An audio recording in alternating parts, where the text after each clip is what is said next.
Chapter 1669. Yi Zichen stood in the corner, holding a bow. There was a pitch-black bolt on it. For some reason, even at Yuchi Kong's level, he felt a chill run down his spine. It was as if the crossbow before him could take his life in the blink of an eye. This was a sense of danger. The higher one's cultivation and the longer they fought, the more accurate their sense of danger would be. That was impossible. Yi Zichen was just a ruler ant. Even the slightest bit of pressure from an imperial emperor was enough to suffocate him. By the time Yuchi Kong and the others entered the room, Yi Zichen was like a fish on the chopping block, waiting to be slaughtered. How could he feel such a sense of danger from him? Yuchi Kong looked at the crossbow and instantly understood. This sense of danger wasn't from the ruler Yi Zichen, but from the crossbow in front of him. The crossbow looked ordinary and unremarkable, no different from the ballistae or siege ballistae. This kind of crossbow was only used to defend or attack cities. It might pose some threat to supremes, but it was much less to diviners. Rulers could even ignore it, let alone emperors like them. Hey, it feels like the tables have turned. Yi Zichen squinted as he leaned against the crossbow's rack. He looked playfully at Yuchi Kong and Huangfu Yuming, two veteran emperors of the god race. Be good and squat in the corner. Otherwise, your 10,000 years of cultivation will be wasted here. Geezer Yuchi, there's something strange about this crossbow. The irascible Huangfu Yuming didn't say anything. It was obvious that he, too, sensed the threat the crossbow posed. Yuchi Kong nodded darkly and looked into Yi Zichen's eyes. What are you looking at me for? I told you to squat in the corner. Yi Zichen pointed at the opposite corner. It seems Alliance head Yi likes to joke around. I wonder where you got your confidence to think the tables have turned just because of this crossbow? Yuchi Kong laughed. Crossbows are limited to supremes at most. We don't even need to fear diviners. Does Alliance head Yi really think this crossbow can hurt us? Two people? Although the crossbow made Yuchi Kong feel like his life was in danger, neither he nor Huangfu Yuming noticed anything strange about it. For better or for worse, they were imperial lords who'd made a name for themselves a long time ago. There was no way Yi Zichen could scare them into a corner with just a few words. Even if there was a problem with the crossbow, they had to at least give it a try. It's family head Yuchi who likes to joke, right? Yi Zichen twitched his mouth and patted the crossbow. You dare to say that you're not afraid? With your sense of danger, I don't believe that you can't sense it. If you really can't sense it, then I can only say that the two of you are too slow. Plus, just now. If I didn't hear wrongly, did you say that it's a crossbow? Yuchi Kong was non-committal. This kind of shape was undoubtedly a ballista. There was actually a divine weapon that was similar to the ballista, and it was called the God Destroyer. Yuchi Kong had thought in this direction when he first saw this crossbow, but he soon felt that it was unrealistic and discarded this thought. Does family head Huangfu think so as well? Yi Zichen smiled. Huangfu Yuming snorted coldly. He naturally didn't think this was an ordinary ballista. Although he was rebellious, he was extremely cautious. Just looking at this crossbow made him tremble in fear. How could it possibly be a low-level item like a ballista? If it weren't for the fact that he was afraid of the crossbow, given his earlier performance, he wouldn't have just snorted. Seriously? You've lived for so long, yet you call it a ballista? Yi Zichen's eyes flashed with mockery, then his gaze turned cold. Then I can only say that your eyes are bad. What's facing you right now is the god-destroying crossbow that terrifies the gods and demons. Do you know fear now? What a joke. Little did he know, the moment Yi Zichen said that, it wasn't just Yuchi Kong. Even the cautious Huangfu Yuming sneered. Who doesn't know that the god-destroying crossbow fell into the Thousand Faces Yao Lord's hands 10,000 years ago? The Yao Lord was an outstanding talent of the three races. Before the god-destroying crossbow, none of the gods, Yao, and demons dared claim that they could take advantage of him. After obtaining the god-destroying crossbow, even Yao Emperor Donghuang had to show some respect. You say this is a god-destroying crossbow? Could it be that you took the crossbow from the Yao Lord? The Thousand Faces Yao Lord. This was the first time Yi Zichen had heard of this name, but from Yuchi Kong's words, he could tell that the Yao Lord was no simple character. Yao Emperor Donghuang was the head of the three sovereigns, yet even he had to show some respect. One could imagine how strong the Thousand Faces Yao Lord was. But why had he never heard of such an expert before? Just as Yi Zichen was feeling puzzled, Yuchi Kong helped him dispel his doubts. Alliance Head Yi, calling it the god-destroying crossbow is your downfall. If you said it was some other divine artifact, even if you made up a name, Huang Fu, and I might have been more cautious. But you just had to say it was the god-destroying crossbow. The Thousand Faces Yao Lord hasn't appeared in 10,000 years. None of us emperors know where he went. Could it be that you found a Yao Lord that we couldn't find and stole his divine artifact? Or perhaps you want to say that the Thousand Faces Yao Lord gave it to you. What's the point of wasting your breath on him? Huang Fu Yuming recovered his previous domineering attitude. If you don't want to die, then hurry up and tell me how to break it. My patience is limited. If you wait too long, then even if you beg me, I'll have no choice but to make you bring this secret to the underworld. I don't like being threatened. Suddenly, Yi Zichen's expression darkened. The god-destroying crossbow transformed into a handheld crossbow and landed in his hands. He reached out with lightning speed and pressed the crossbow firmly against the top of Huang Fu Yuming's head.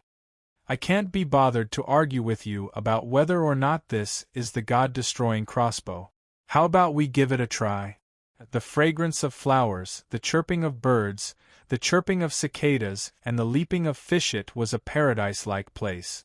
Not a single person could be seen on the streets, but the sky was filled with countless people in a hurry. If you sensed their auras, you'd find that none of them were weaker than rulers. Or rather, all of them were emperors. From these people's eyes, it could be seen that they were almost equally anxious.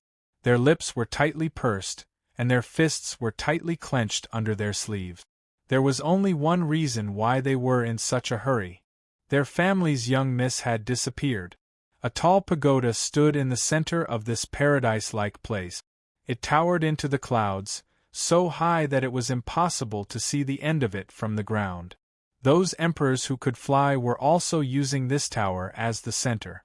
Their divine senses crisscrossed and enveloped the entire space they were in. Gu Xuanda, how exactly did you see Luo Lin? At the top floor of the pagoda was a palace that couldn't even be described as magnificent. There were several chairs within the palace, all of which seemed to be made entirely of crystal. However, judging from how translucent they seemed to be even brighter than crystal itself. Seated on one of the chairs was a peerless beauty with a voluptuous figure. At this moment, her face was filled with anger and anxiety. Her beautiful eyes stared at the middle-aged man in front of her, who was holding a cup of hot tea. From the man's appearance, it was obvious that he'd been in a high position for a long time. His brows radiated authority even without being angry. However, in front of this woman, his eyes were filled with affection. Don't be so angry. Although you're still beautiful when you're angry, the wrinkles between your brows make my heart ache. You've been out for so long, and you've only just returned to the clan. You must be exhausted. This is the milk tea that I personally made for you while you were away. Quick, try it. You're the only one who knows how to talk. Although the anger between the woman's brows had yet to dissipate, it had lessened a little. She took a sip of the milk tea that the man passed to her. Satisfaction could be seen on her face, but it only lasted for a moment. After that, she placed the cup of milk tea on the crystal table. I've only been out for a short while, and Luo Lin's already gone missing. I asked you when Luo Lin disappeared, and you're telling me that you don't know either. I just don't know. The middle-aged man shrugged. Luo Lin has been running around since she was young. In the past, she used to play hide-and-seek with us. When she disappeared, I thought she'd be the same as before. Who knew that she'd run out directly this time? Who asked you not to look after her? Llewellyn is already an adult. I'm her father, not her servant. How could I follow behind her every day? And it's not like you don't know our daughter. She doesn't like us always following her. Anyway, it's all your fault. The beautiful woman's eyes suddenly turned misty. Llewellyn has never left the clan since she was young, and doesn't know how sinister the people outside are. This time, she went to the Transcendence Mausoleum. None of the people who go there are good people. Our family's Llewellyn is just a little sheep in those people's eyes. If something happens... No, I'll go there right now and destroy that mausoleum, and bring it back for Llewellyn. My wife, don't be like a child. You're already a mother. The middle-aged man grabbed the beautiful woman and said with a frown, Our Gu family has always been disliked by the rules. You still want to go out and destroy the Transcendence Mausoleum. The people outside are about to attack. Let me have 2 days of peace. Aren't you afraid that Llewellyn will be in danger? I'm not afraid, but you know that Llewellyn is our old man's favorite. As soon as he found out that Llewellyn had left, he took a look for her. There won't be any accidents. Little Roan, do you still remember that Lord of 7 Star? I remember. Llewellyn is with her son. Her son is the Lord of the Emperor Star. You understand, right? Her luck is incredible. Our daughter won't be at a disadvantage if she's with her. Fine then. No one could have imagined that the woman, who had been so worried about her daughter's life just moments ago, would suddenly lose all traces of her worry. She happily sat back down in her chair, took a sip of milk tea, and smiled. Chapter 1670. The man and woman in the pagoda were Gu Llewellyn's biological parent. Just their names alone could make the rulers of the 3 races tremble in fear, Gu Xuanda and Qingli. There were so many Emperor Realm experts outside because this was the Gu clan. Why did you ask him to come over? Are you interested in him? Gu Xuanda furrowed his brows as if he was jealous. If an outsider saw his expression, their jaws would definitely drop. He was already a half-step transcendence expert, but he still looked like a little boy. Why would I be interested in him? He's just a little boy. Qingli chuckled. But little Rong is so beautiful. Her son should be a little handsome too. See, you're interested in him. As soon as she finished speaking, Gu Xuanda made a series of shocking movements. Arms crossed, mouth pouting, eyes widening. The leader of the Gu clan, who was old enough to be an ancestor, actually showed such an expression and made such movements in one go. It seemed like he did it often. All right, I'm just joking with you. I wanted to ask him to come over because I wanted to meet him. To be able to enter the Transcendence Tomb, he has to be at least in the ruler realm. With his realm, he should come over. Moreover, he's Little Rong's son. It's normal for him to return to the clan. Is that so? Of course, it's also because he's the Emperor Star. Our Gu clan has to interact with him. Gu Xuanda's expression softened a little, so Qingli quickly smiled and kissed him on the cheek. I like you the most. That's more like it. Gu Xuanda touched his face and chuckled. Suddenly, he waved his hand and a barrier appeared in the room, enveloping the entire room. The silly smile of a young man who just had his first awakening of love disappeared from his face, replaced by a solemn expression that should have appeared on his body. Did you find anything in the God clan? Of course, and it's a big one. Qingli lost her previous naivety. To be honest, both Gu Xuanda and Qingli's expressions now belonged to them. Whether it was in terms of their status or their experience, it was all because of their status. Tell me. No, the information is too strong. It's better to call Eunuch over to discuss it. I've sent someone to inform you before I came. If you're not in seclusion, you should be here soon. You wanted to see Yi Zichen because of this news? I guess so. My heart is itching. I won't tell you either. All of a sudden, Qingli turned into a little girl again. She drew circles on Gu Xuanda's chest with her finger.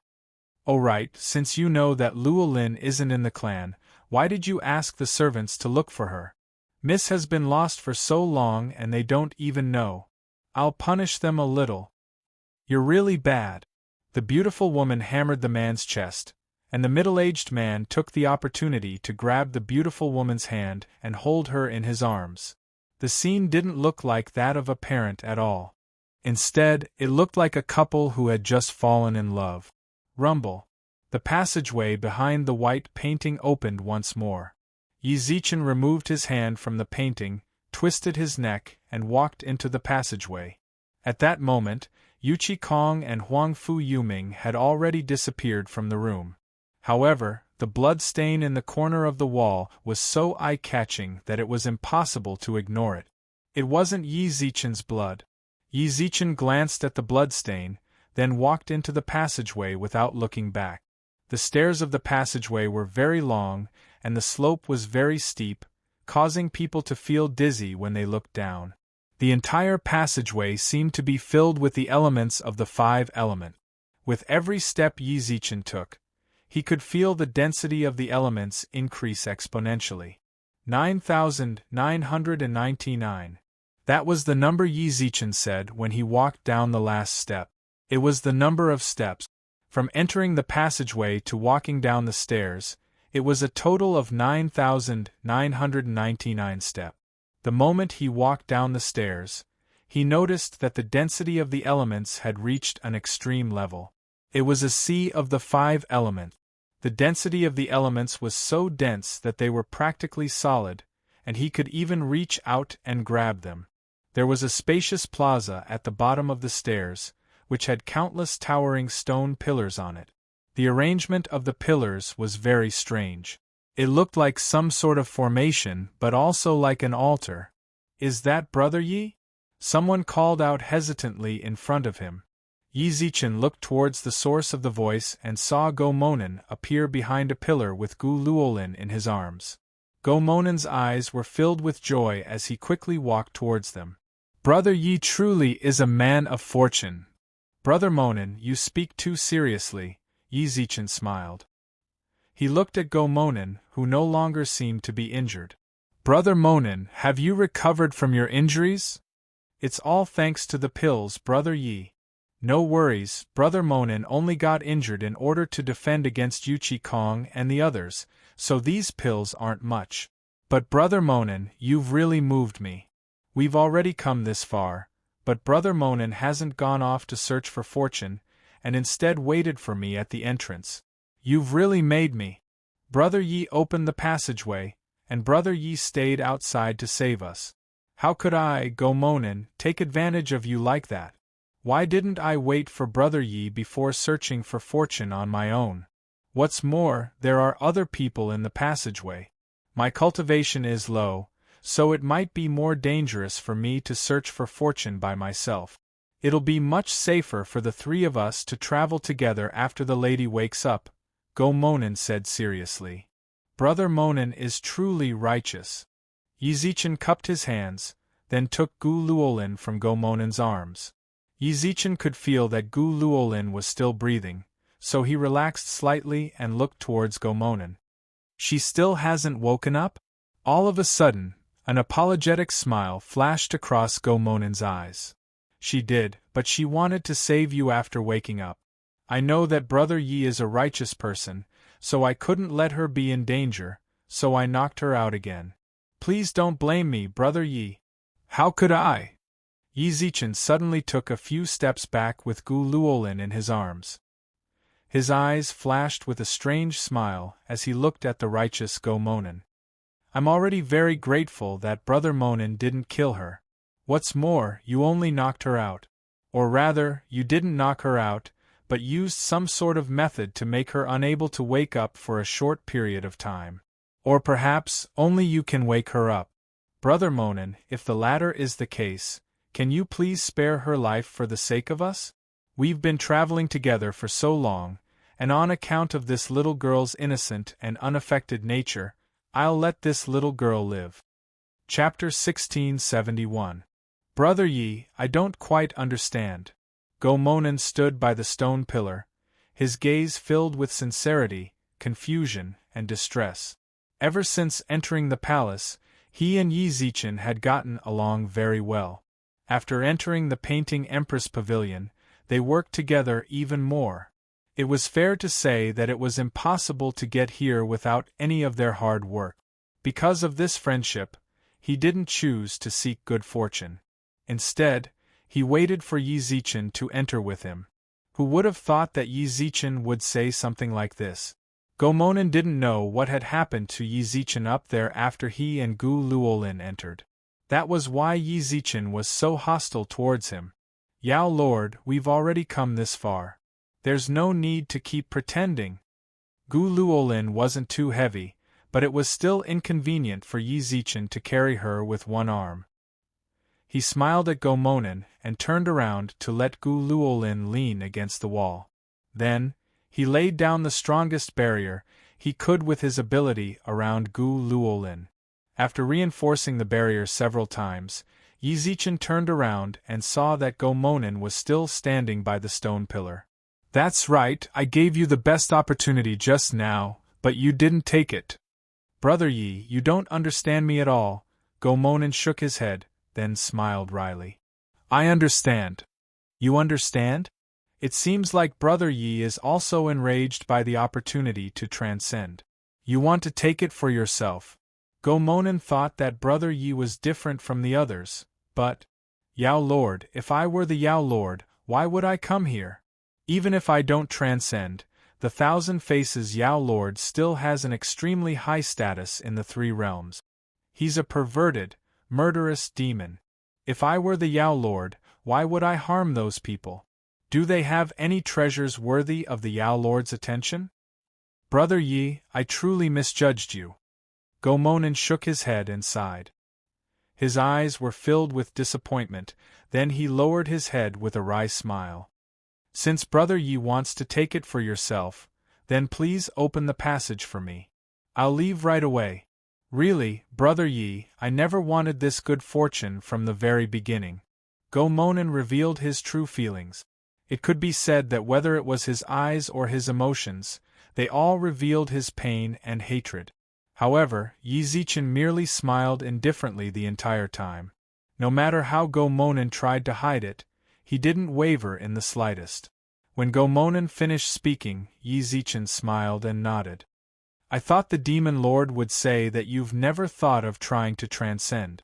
But because of my greed, even if I knew I couldn't win, I still had to fight. This Go knows his own limitations. Although Brother Yi has yet to become an emperor, this Go has never underestimated Brother Yi's strength. He was able to make so many great emperors work for him willingly, and he even created the 10th sacred mountain that no one in the god race had achieved in billions of years. Although Gomonen was the emperor, he asked himself honestly, I might not be a match for Brother Yi. Gomonen spoke sincerely. I just came here with the intention of becoming an imperial monarch, and I don't want to die. Well said. Yi Zichen couldn't help but clap with a smile in his eyes. If the Demon Lord wants to leave, I wouldn't dare stop you no matter what. Please. With that, Yi Zichen turned to the side, revealing the staircase behind him. Yi Zichen smiled meaningfully, then pointed at the passageway with a half-smile.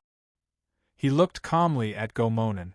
Even now, Gomonen's expression was still as disappointed as ever.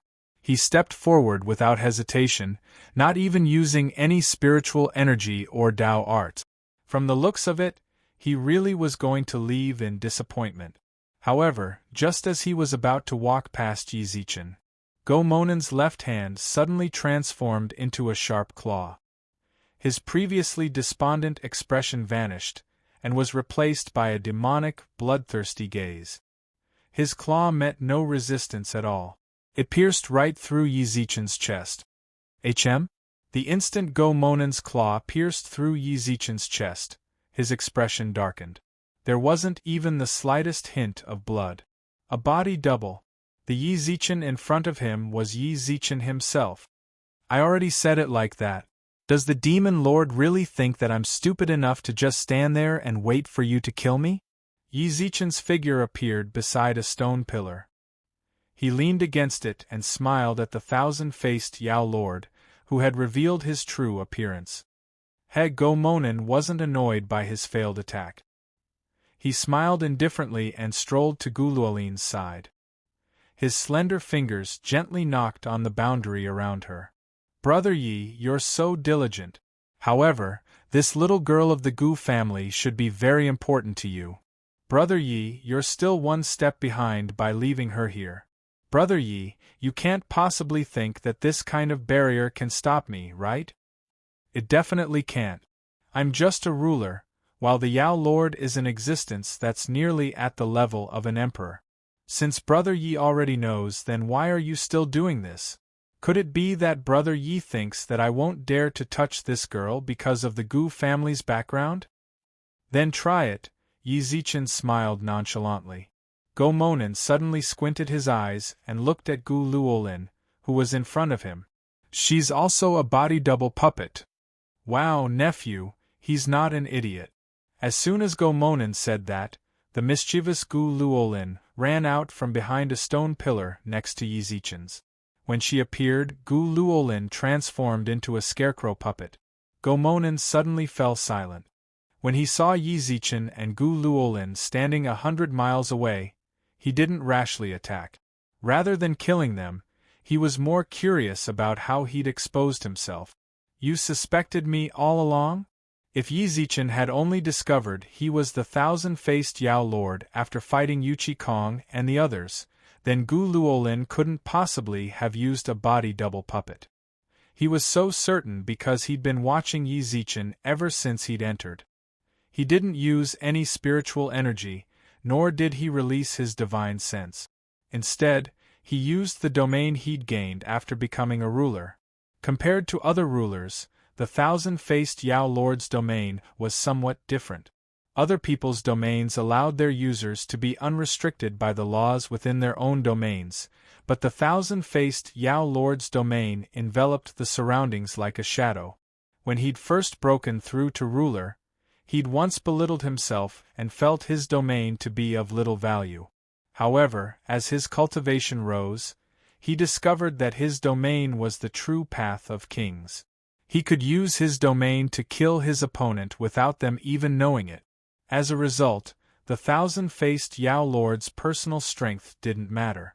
So long as his domain was strong enough, he could kill anyone. After entering this place, Yi Zichen hadn't used any supplementary divine artifacts, nor had he given Gu Luolin one at all. It was obvious that Yi Zichen had suspected him a long time ago. "I did suspect you a long time ago." Yi Zichen didn't deny it. "To tell the truth, I trusted you halfway through. You're just too good at disguising yourself. If you'd been born in my time, you might have won a golden statue based on your acting skills." Go-Monen didn't know what a golden statue was, nor was he interested. Right now, he wanted to know two things. "When did you start suspecting me?" "It started when you took me to see that perverted murderer's courtyard," said Yi Zichen. "That early? That's impossible." Go-Monen shook his head. "We'd only just met. Even if you were wary of strangers, there was no way you could have assumed it was me so soon." "Yao Lord is right." Yi Zichen nodded. It was natural to be wary of strangers, but it was a bit too far-fetched to directly accuse someone he'd just met of being a perverted murderer. What made Yi Zichen suspicious of Go-Monen was the forest outside the courtyard. "Yao Lord, do you remember the trees outside?" "The trees?" The Yao Lord knit his brows. He naturally remembered the trees outside, but there shouldn't be anything wrong with them. "Looks like the Demon Lord remembers it." Yi Zichen smiled. "If I remember correctly, when the Yao Lord took me there, he said that you witnessed the scene of that person killing someone." "That's right. When I got there, I looked around. The only place to hide was in that forest. There was no cover at all." "So what?" "But the Demon Lord also said that the Demon Lord left before the murderous demon left.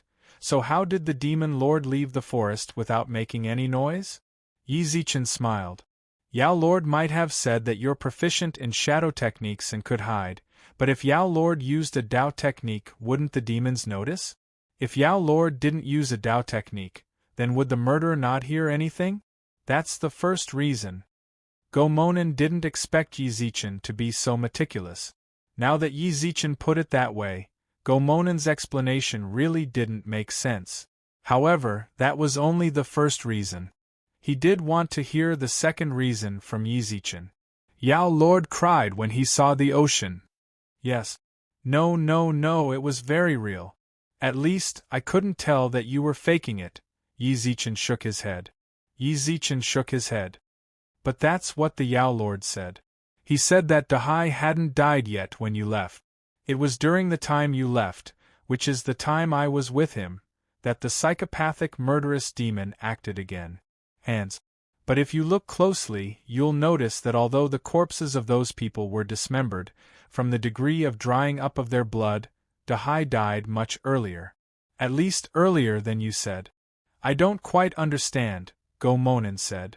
Then let's put it this way. Dahai's eyes were filled with shock when he died. However, his shock was because someone he knew actually stabbed him. If my guess is correct, it was you who killed the real Go Monin and transformed into the real Go Monin. Chapter 1672. For some reason, the temperature in the surroundings became much lower. Yi Zichen stood in front of the stone pillar and explained to Go Monin all of his suspicions. Gu Luolin's eyes widened as she covered her mouth. She had heard about the psychopathic killer before. She had even looked for the psychopathic killer out of curiosity. She had never thought that the psychopathic killer was Go Monin. No wonder she felt like this Go Monin's smile was very fake when she saw him. Yi Zichen clearly chatted with him in a very friendly manner, yet he warned her in private to be careful of Go Monin. You're right, Go Monin nodded. Go Monin nodded and said without hiding anything, that's the truth, but I don't understand why you suspect me. Hey, I already said it, it's because of the dryness of his blood, Yi Zichen smiled. If Yao Lord still doesn't understand, then I can't explain it to you anymore. These 2 points are my suspicions towards you when we were in the outer palace. As for entering this palace, there's something that you suspect as well? You can't be saying that I clearly stayed at the foot of the mountain, then mysteriously appeared here, causing you to suspect me because my words and actions are inconsistent, right? Go Monin said. Of course not. Your explanation of why you came here is very reasonable. Yi Zichen shook his head, then pointed at the passage beside Go Monin. It's not really suspicion, I just feel like it's a bit of a coincidence. Our meeting was a bit of a coincidence. Then, we entered this room, and you were the one who opened the door. Suddenly, you said that you wanted me to open the door because your luck was rather bad.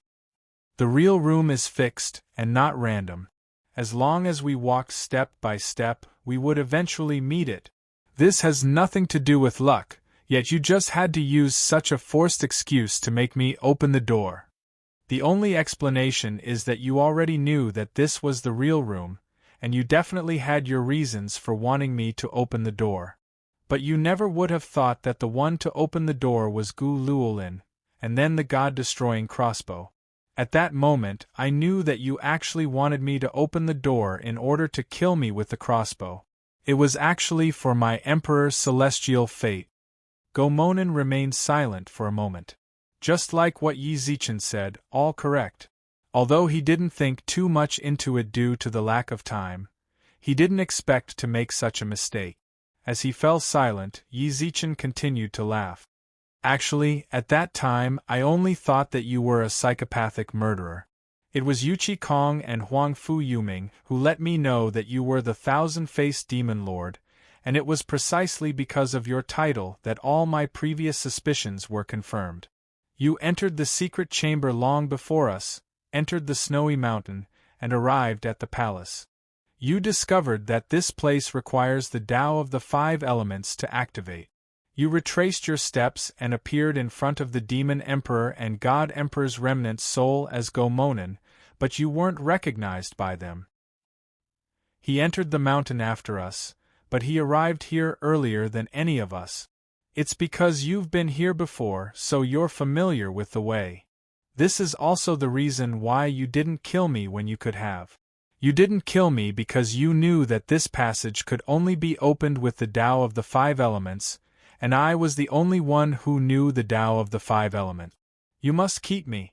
You even wanted me to stay by your side and wait for me to lose my value. Since I no longer have any value to you, you can just kill me. You might even transform into my appearance. Yao Lord, am I right? Gu Luolin's mouth gaped wide open in shock. Yi Zichen's words were like a suspense movie. She blinked as she digested Yi Zichen's words, while muttering in her heart, she's still too young. The world of adults is so terrifying. Oh yeah, I nearly forgot. Yi Zichen suddenly patted his head, then pointed at Gu Luolin. Actually, it's all thanks to Gu Luolin that I'm certain you're a psychopathic murderer. Yao Lord, do you remember when we first met? I told you that I was Gu Zichen, and that there was only one family with the surname Gu? Everyone who knows the Gu family knows its strength, but you, an emperor, just had to face it. You didn't react at all when I said my surname was Gu. Not even a hint of shock could be seen in your eyes. Then it's clear that you know my true identity. You knew that I was Yi Zichen the moment we met. But I still have a question. I wonder if Yao Lord can give me an explanation. Go ahead. Yao Lord smiled. Yao Lord, you shouldn't have wanted to kill me before the passage was opened. Why did you leave a god-destroying crossbow in the room to shoot me? That doesn't match my logic. I don't think I was wrong, but… I don't understand, said Yi Zichen. It's simple, you won't die. Yao Lord pursed his lips and smiled evilly. Yao Jun pursed his lips and smiled evilly. This smile on Go Monen's simple and honest face seemed especially strange. Even if that crossbow bolt hit you, I could still save you. As for why I did that, it's because the bolt was coated with a poison I specially made. If you were shot, the poison would enter your body. When I don't need you anymore, I'll make you die quietly by controlling the poison. It'll be my way of treating you. It's a form of repayment for opening the passage for me. Since you brought it up, I have a question. Go ahead, said Yi Zichen. Although the bolt didn't hit you, it did hit Gu Luolin. Why is it that when I try to catalyze the poison in her body, it doesn't have any effect? It's simple. You didn't shoot her. Yao Jun was stunned for a moment. He glanced at the puppet lying in the enchantment beside him and couldn't help but smile. Thank you, Brother Yi, for dispelling my doubts. The demon lord stretched his shoulders and cracked his neck. Brother Yi, are you going to surrender now and let this emperor give you a quick death? Or do you resist and let this emperor dismember your corpse? To be honest, if I dismember your corpse, this emperor will have a hard time doing it. No matter what, you will be accompanying me. The longest living creature by Jun's side. Demon Lord. Does Brother Yi have anything else to say? A confident smile flashed across Yao Jun's eyes. He couldn't help but be confident. Even if Gu Luolin teamed up with Yi Zichen, they still wouldn't be able to match him. As long as he wanted to, he could send these two little fellows to the Yellow Springs in an instant. The reason why he hadn't made a move all this time was because he wanted to hear where exactly did he make a mistake. He didn't expect that there would be so many loopholes in his plan. Chapter 1673. Zhou Wu's usurpation of the five elements' great emperor's celestial fate wasn't a secret among experts of their level. Zhou Wu's success opened a new door for the thousand faces Yao Lord. He'd been silent for 10,000 years, waiting for this moment. He'd meticulously searched for information about the Emperor's star, and after confirming Yi Zichen's identity, he'd gone out of his way to befriend him. No matter how many mistakes he made along the way, Yi Zichen led him to the palace's final secret room. Hidden here was a transcendent creation that countless cultivators coveted. Before entering the tomb, the thousand-faced demon lord, who had read through countless ancient texts, knew in advance that in order to obtain the creation here, one needed the Emperor's celestial fate. That meant he really was only one step away from transcendence. He could kill Yi Zichen and usurp his celestial fate. After Yi Zichen died, the Thousand Faces Yao Lord could assume Yi Zichen's appearance, assume his identity, and order those long-established emperors around as he pleased. Of course, the Thousand Faces Yao Lord was well aware of this. As the Emperor's star, Yi Zichen was undoubtedly extraordinary in some way. He might even have a trump card that even the Thousand Faces Yao Lord couldn't deal with. Otherwise, he might have already died at Yuchi Kong and Huang Fuyoming's hands. He wouldn't have strolled down the stairs so casually. Even so, he had no choice but to take the risk. At this point, whether it was the temptation of transcendence or ordering those emperors around in the future, it was worth the risk. Furthermore, the Thousand Faces Yao Lord had absolute confidence in his cultivation. Rumble. Suddenly there was a loud bang. When he looked behind him, he saw that the staircase had closed on its own. The Thousand Faces Yao Lord's smile widened. He'd been worried that the Ocean Emperor and the others would be in trouble if they hurried over. As an emperor of a divine mountain, his cultivation was naturally at the peak of his peers, and he had countless heaven-defying tricks up his sleeve. If he had to face one or two of them alone, he might be able to handle them. However, he'd seen Yi Zichen leading several emperors into the mausoleum. That was especially true of Bayan.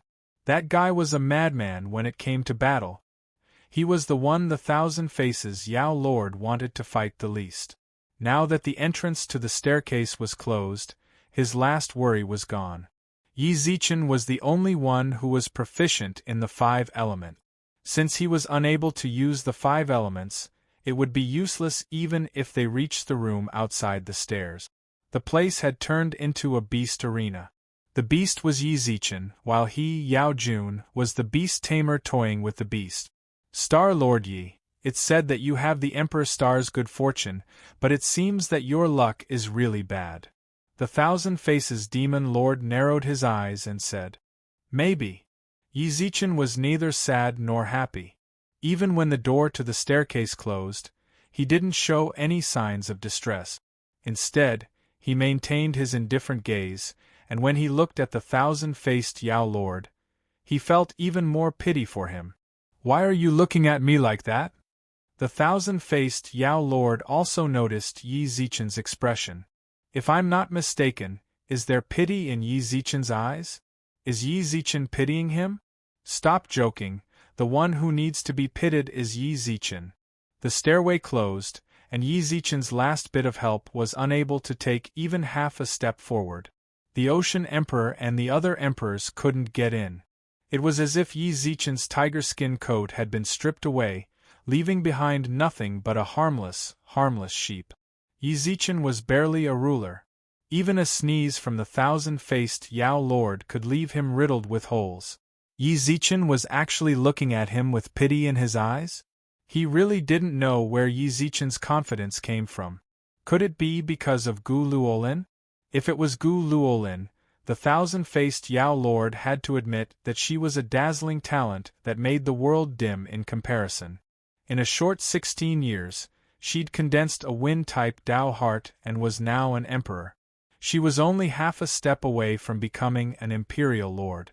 Add to that the doting of his elders, and the fact that she had a full set of divine artifacts, and she possessed the strength of a false imperial lord.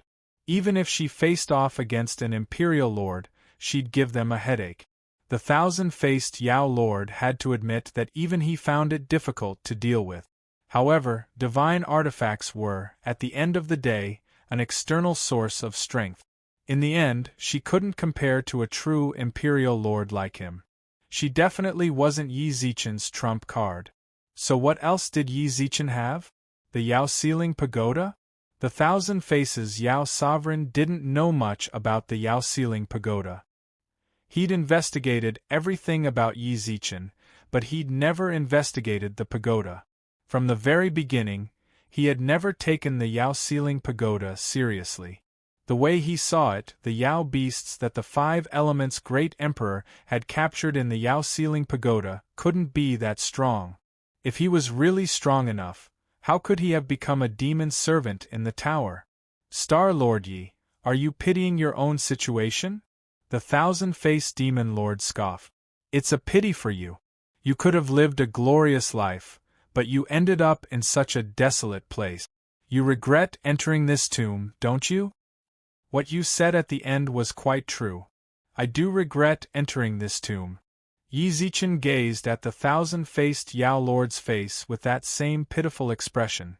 I regret entering the tomb and encountering a cruel and cunning fellow like you. However, you say that I'm pitying myself, but I beg to differ. Do you think you're pitying me? The thousand-faced demon lord sneered. I've always known a saying, villains die because they talk too much. In the past, when facing other people, I liked to shoot off my mouth, but I wouldn't say too much. I'm well aware of one thing. The more I talk, the more unforeseen things will happen, said Yi Zichen. The thousand-faced demon lord agreed with his words. When both sides shed all pretense of cordiality, talking too much really could lead to unexpected changes. That's why he rarely said anything. He'd always been a decisive and ruthless person. The only reason he'd said so much to Yi Zichen was purely because Yi Zichen posed no threat to him. Even if something unexpected happened, the demon lord was absolutely confident he could crush it. Furthermore, out of respect for the Emperor's star, the thousand-faced demon lord was willing to treat him with enough respect.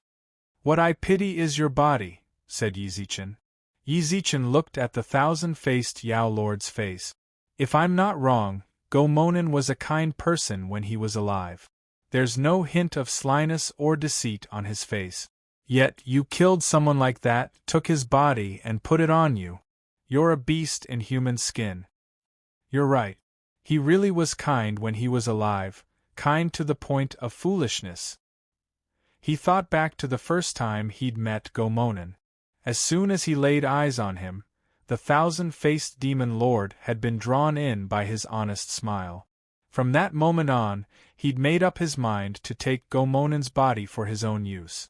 Poor little Yao. Even before he died, he didn't understand why the thousand-faced demon lord wanted to kill him. The thousand-faced demon lord couldn't help but sneer. Go Monen was truly the most satisfying piece of work he'd ever collected. So what? Do you still want to avenge him, Star-Lord Yi? Yi Zichen was completely unmoved. It was as if he hadn't heard the demon lord's words at all. Chapter 1674. Gu Luolin didn't quite understand what was going on. Why was it that Yi Zichen and the thousand-faced Yao Lord had reached the point of no return? After shedding all pretenses of cordiality, they couldn't coexist, and could only stop when one of them stepped over the other's corpse. However, the atmosphere that had been slightly tense earlier had eased up at this moment. The two of them weren't in a hurry to attack. They simply chatted amongst themselves. Gu Luolin didn't understand why things were like this. Her seniors had always been decisive in killing. They didn't have time to waste on useless chatter. If they could attack, they should. The Gu family was the same. If they didn't like anyone, they'd beat them up. If they won, not only would the family not punish them, they might even reward them. Just now, she'd prepared to fight alongside Yi Zichen several times, but he still hadn't attacked. Gu Luolin was frantic. Pity this, pity that. Who could take pity on a little cutie like her? Gu Luolin blinked her large, impatient eyes and pouted. She didn't dare say anything. Although the two of them hadn't attacked yet, she could sense the thick smell of gunpowder between them. All they needed was a spark to ignite the fuse between them. They should be attacking soon. Star-Lord Yi. The thousand-faced Yao Lord smiled. Even when he heard Yi Zichen say he pitied him, his smile was still as ludicrous as ever. However, this smile instantly transformed into a venomous snake's gaze, so cold that it made one's heart tremble. I don't care if you feel sorry for the state of the universe, but their deaths have nothing to do with me. All I can say is that they were stupid. If they could understand my methods as well as Star-Lord Yi did, they wouldn't have died. Also, don't think so highly of them. They died because they were greedy. Yi Zichen didn't know what the dead had experienced, but from the thousand-faced Yao Lord's words, he could tell that they'd been tempted by something, which led them to their doom. However, none of that mattered. They were already dead. Even if he talked about them, it didn't matter. The thousand-faced Yao Lord's eyes flashed with a sinister light. His neck twisted several times as if it had no bones. When Gu Luolin saw this, she covered her face in fright. At this moment, the thousand-faced demon lord's head returned to its normal position and smiled evilly. Pity me, Star Lord Yi. Do you know that you're about to die, yet you still have the time to pity me? If you have that kind of heart, why don't you take pity on yourself? You clearly know that there's something wrong with me, but you're still stupid enough to stay in this secret room with me. For pity's sake, after thy death, I showed thy face to the people. Let them become my nourishment when they are completely unguarded. When I said I pity you, I really do. You are a pitiful person. Yi Zichen continued to look at the thousand-faced Yao Lord with a pitiful gaze. His eyelids drooped as if he was a bodhisattva. Under this gaze, the thousand-faced demon lord felt as though everything about him was being seen through. Those pitch-black eyes were like a sharp blade that ruthlessly pierced into the bottom of his heart, prying open all of his dust-covered past and lingering in front of his eyes. For some reason, his eyes reminded the thousand-faced demon lord of an old man he had met when he was young. At that time, he was still a small demon snake that had yet to transform, and the old man was just an ordinary cultivator. Of course, back then, the old man was a peerless expert in his eyes. When the thousand-faced demon lord was injured, the old man took him in. Even though the old man knew he was a cold-blooded snake, he still treated the thousand-faced demon lord as if he were his own child. He taught the thousand-faced demon lord martial techniques and bought pills that could increase his cultivation. Just like that, the old man, who had given his all to the thousand-faced demon lord like a father, was ambushed and devoured by the thousand-faced demon lord while he was out picking medicinal herbs. The thousand-faced demon lord sucked all of his spiritual energy dry. When the thousand-faced demon lord ambushed the thousand-faced demon lord, the thousand-faced demon lord's gaze was exactly the same. There was even a hint of pity in his eyes. After devouring the old man, the thousand-faced demon lord took on the old man's appearance, but whenever he saw water, he would always remember the old man's gaze. The thousand-faced demon lord frantically grabbed at his own face, then found a random passer-by and devoured it. From then on, the thousand-faced demon lord never appeared in front of others. Tens of thousands of years had passed. He thought he'd forgotten, but he remembered it clearly. Look, what a pitiful person. Yi Zichen sighed softly, then looked at the thousand-faced demon lord with a burning gaze. He saw the changes in the thousand-faced demon lord's expression. I told you, you're a pitiful person. That's the truth, isn't it? Shut up. Have you always regretted following your beastly instincts and killing the old man who treated you like a father? When it's late at night, have you thought back to when you were still a little snake and followed the old man's side to pick medicinal herbs, listen to his teachings and practice martial arts? Yi Zichen frowned. The thousand-faced demon lord was stunned. That's impossible. Staying by the old man's side was a memory of his childhood. Back then, he was merely a little snake Yao that had yet to take human form. Nobody would know what happened back then. Could he really see into the depths of my heart? The thousand-faced demon lord instantly sealed off his thoughts. However, at that moment Yi Zichen smiled. Is it? Even now, you still can't forget that old hero who saved your life when you were on the verge of death? You talk too much and I've given you too much time. I thought that you would be able to say something that would interest me, but I didn't expect that you would start spouting nonsense. I have no interest in keeping you around any longer. Just follow the footsteps of the others in the tomb. Go. The thousand-faced demon lord's gaze darkened. He used his will to control the domain he'd long since placed around Yi Zichen. He wanted to kill him. Even if Yi Zichen really did have the ability to see into his heart, it didn't matter. Dead people can't talk. He was in no mood to look at the shock in Yi Zichen's eyes as his domain obliterated him. Yi Zichen's actions touched the depths of his heart. Even tearing him to shreds wouldn't resolve his hatred. That Gu Luolin, Gu Xuanda and Qingli's daughter. Her. The thousand-faced demon lord didn't want to keep her around. However, Demon Lord, there's another reason I said you were pitiful. That's because you took things for granted. The thousand-faced Demon Lord had no way of imagining that Yi Zichen was still standing on the pillar, alive and well. Yi Zichen was still looking at him with that pitiful expression. It was only now that he noticed that the domain he'd placed around Yi Zichen had been stripped away. It was no longer under his control. You think you're infallible and think I'm a fish on the chopping block, but why don't you consider that I've already suspected you? How could I possibly be stupid enough to walk right into your trap? Yi Zichen squinted his eyes and let out a long sigh, then smiled at the Yao Lord. He smiled at the thousand-faced demon lord and said, "You should be curious as to how I know about your past, right?" Chapter 1675. The thousand faces Yao Lord's hair fluttered in the wind, and his cold, azure eyes were filled with fear. He was indeed afraid, and his fear was mixed with disbelief. Impossible. Absolutely impossible.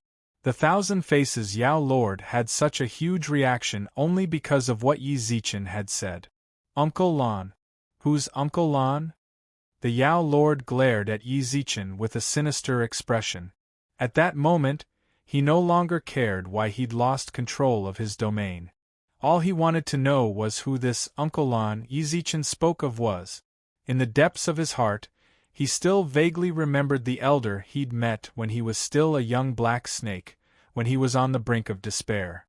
The elder who'd treated him like his own son was Azure Lan. Yao Lord, do you really think you don't know who Uncle Lan is? Yi Zichen smiled coldly at the thousand faces Yao Lord. Under the thousand faces Yao Lord's terrified gaze, a wisp of azure mist appeared in the space filled with the 5 elements. The cloud was like a mist, making everyone feel as if they were standing within it.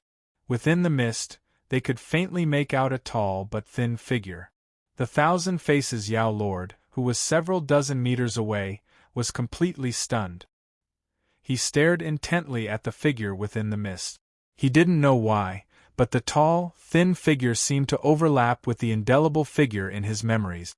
Until the person within the mist said something. "Little guy, you've grown up. Die."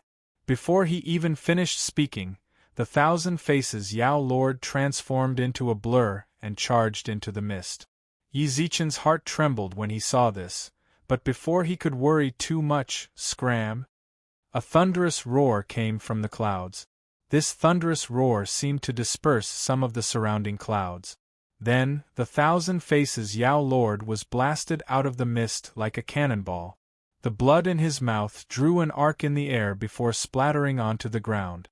Meanwhile, the thousand-faced demon lord crashed heavily into the stone pillar, causing cracks to appear on it.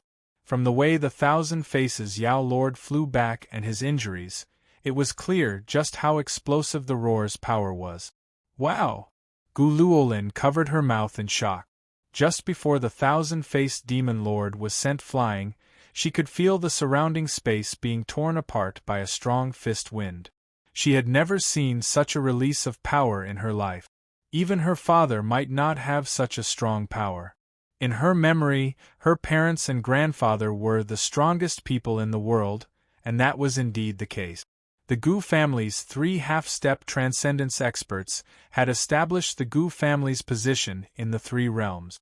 However, Gu Luolin felt that this person was even more powerful than her father when he unleashed his power just now. This made Gu Luolin a little unconvinced.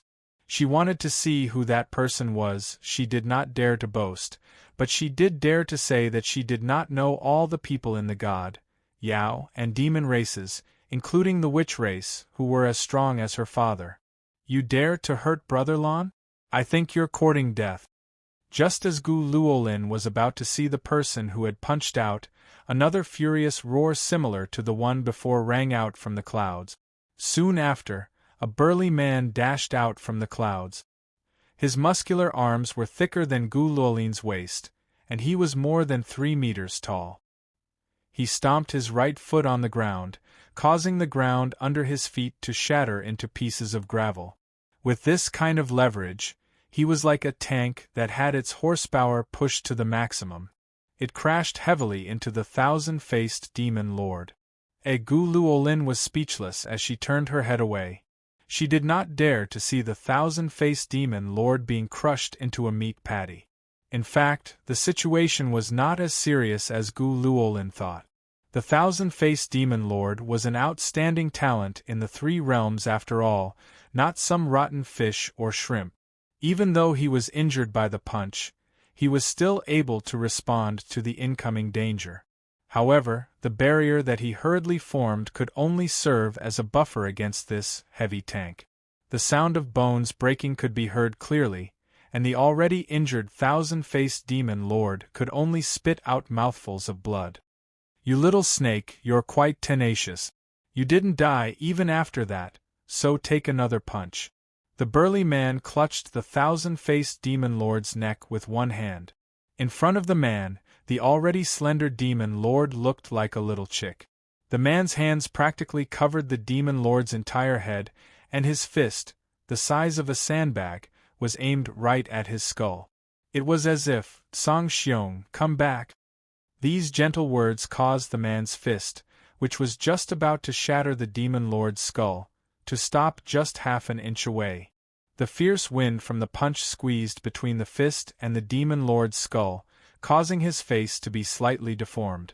The surrounding rubble was scattered by the wind, and bits of it embedded themselves into the surrounding walls. Humph! He tossed the demon lord to the ground as if he were tossing a chick, then walked back into the clouds without so much as a backward glance. At this moment, the lingering clouds also slowly dispersed, and a middle-aged man with a kind face walked out of the clouds. They were none other than Yi Zichen's 2 Yao emperors from the 4th floor of the Yao Ceiling Pagoda, Qing Lan and Song Xiong. "Little friend Yi, leave this to me and Song Xiong. Go ahead and search for your own good fortune. If my senses are correct, what you're looking for should be in one of the tunnels on the right." Qing Lan clasped his hands behind his back, giving off a rather otherworldly air. Song Xiong turned to glare at Yi Zichen, then raised 3 fingers. This wasn't an oath. When Yi Zichen saw his gesture, he shook his head. He obviously understood what Song Xiong's gesture meant. Suddenly, Song Xiong's 3 fingers became 2. Yi Zichen shook his head once more. Just as he was about to go berserk, Yi Zichen cupped his hands towards Qing Lan. "Thank you for your trouble, Uncle Lan." "No problem. I have to thank you for letting me out, little friend Yi." Yi Zichen didn't say anything else. He simply dragged Gu Luolin off to the right. What he didn't know was that Gu Luolin's gaze was fixed on Qing Lan the entire time. She really wanted to see his face clearly, but even as Yi Zichen dragged her away, she didn't look back. This stingy landlord. Song Xiong cursed viciously as he watched Yi Zichen leave. Meanwhile, Qing Lan's lips curved into a smile the entire time, as if he was born with a smile and was always so peaceful. That's what makes him smart. Qing Lan seemed to be defending Yi Zichen as she greedily inhaled the air. "It's really been too long since I came out. I nearly forgot what the outside smells like." "Big brother, this isn't considered outside. We are in the Transcendence Tomb." "Almost there." Qing Lan behaved very casually and did not dwell too much on this topic. After sighing, he looked quietly at the thousand-faced demon lord, who could be described as a piece of paper. His eyes shone with unprecedented kindness. He was not worried that the thousand-faced demon lord would die. Before he came, he had instructed Song Xiong on some matters. He trusted Song Xiong very much. Even though Song Xiong was very angry at that time, he knew that Song Xiong would know when to stop. All the bones in his body were shattered, and his skull was cracked by the wind from the fist. Anyone else would have died from such injuries, but it had not truly taken the Demon Lord's life. The thousand-faced Demon Lord, who had been lying on the ground like a piece of paper, floated up. The skin that belonged to Gomonen peeled off, and his body gradually became plump.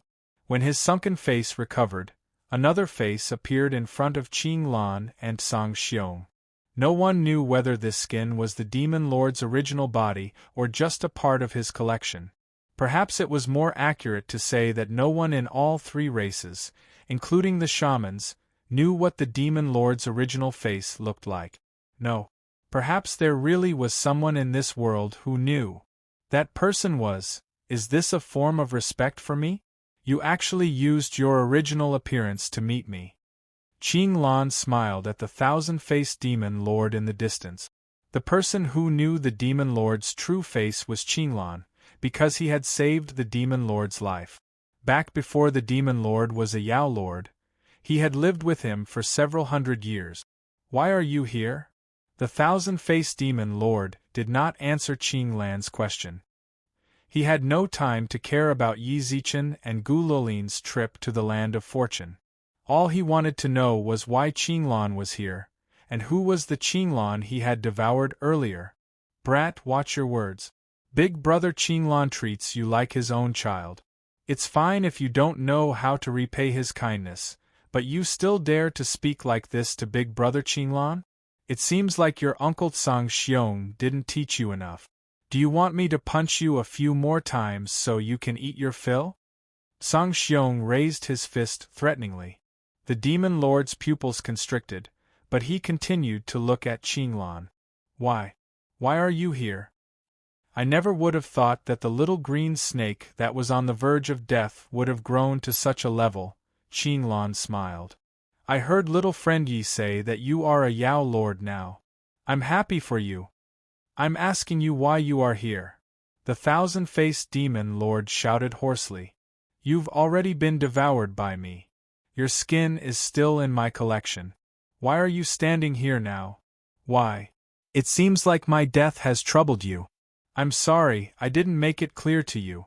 Actually, the one that took care of you several tens of thousands of years ago was merely a clone of mine, Qing Lan shouted hoarsely. In the past, I was plagued by shackles. In order to make a breakthrough, I divided my soul into 10,000 wisps. What you encountered was only one of my 10,000 wisps. What you met was merely a strand of my remnant soul. Roar. The Demon Lord nodded. Then why did you come out now? Are you going to kill me for revenge? Brat, don't you think you're too king important? There's no need for big brother Qing Lan to kill you. Your uncle Song Xiong can send you back to your mother's womb with a single punch. Do you know that?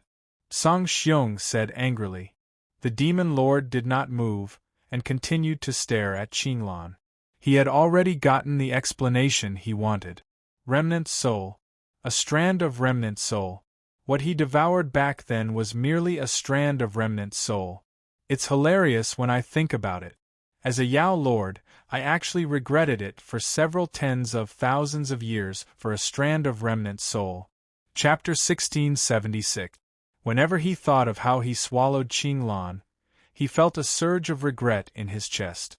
Then, he thought of how Qing Lan said with a relaxed expression that it was just one of his thousands of remnant souls.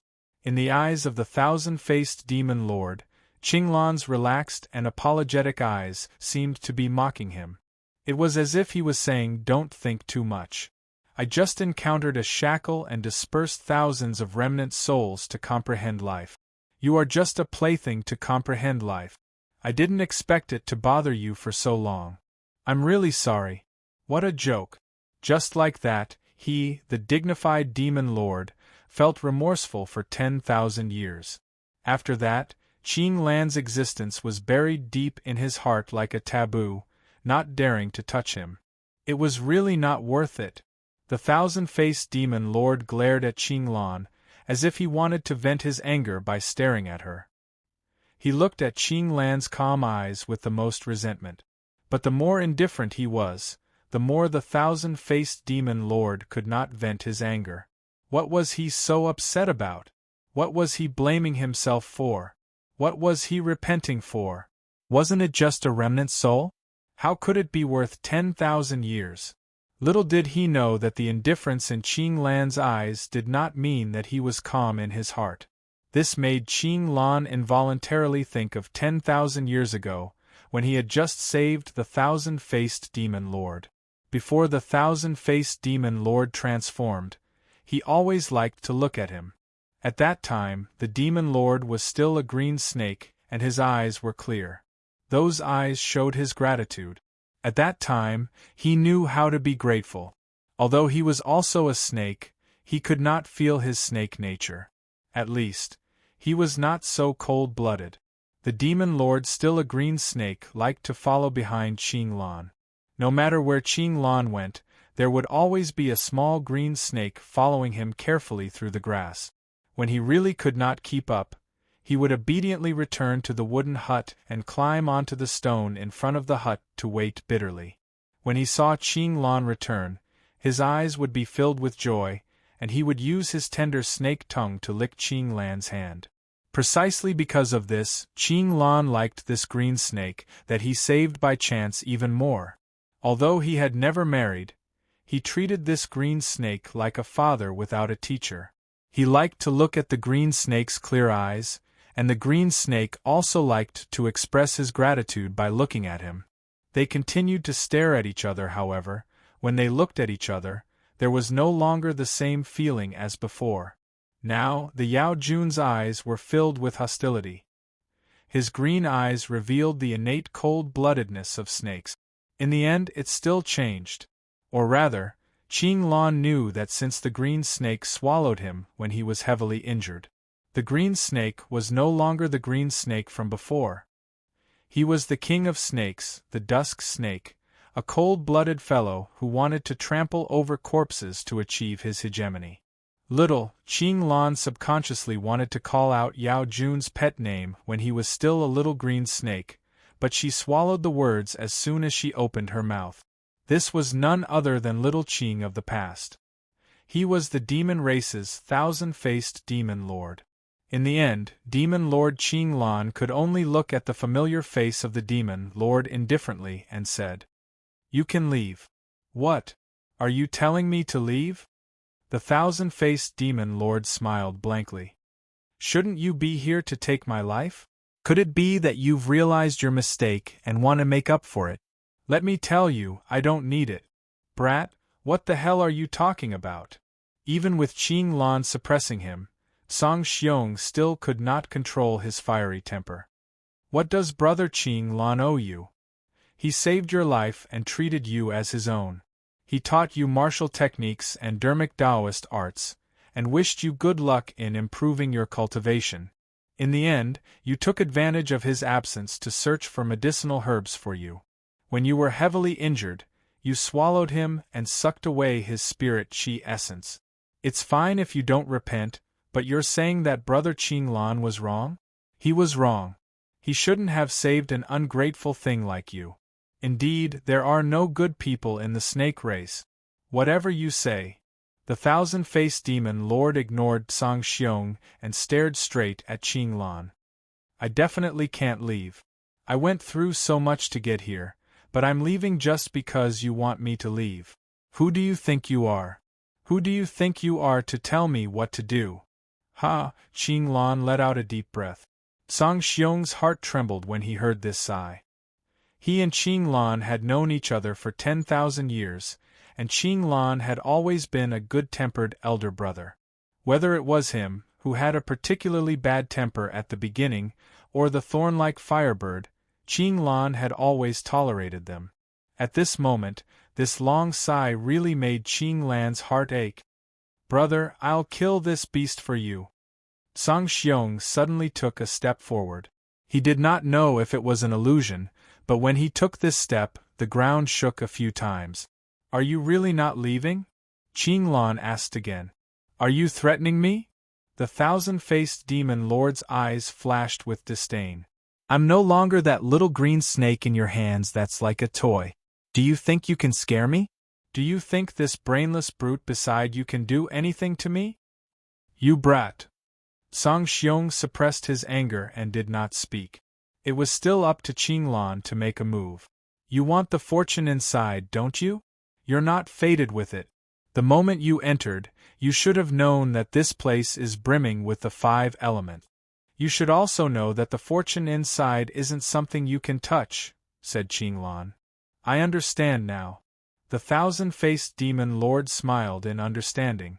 Of course, this wasn't a sudden realization. I'm still wondering how you got here. Based on what you're saying and that brat Yi Zichen's weapon. You're a Yao from the Yao Ceiling Pagoda, aren't you? Speaking of which, you're quite pitiful. You sought to transcend your shackles, but in the end, you became someone else's pet. Ha ha ha, it seems you're even more pitiful than me. A pet from the Yao Ceiling Pagoda? A pet of the Yao Ceiling Pagoda?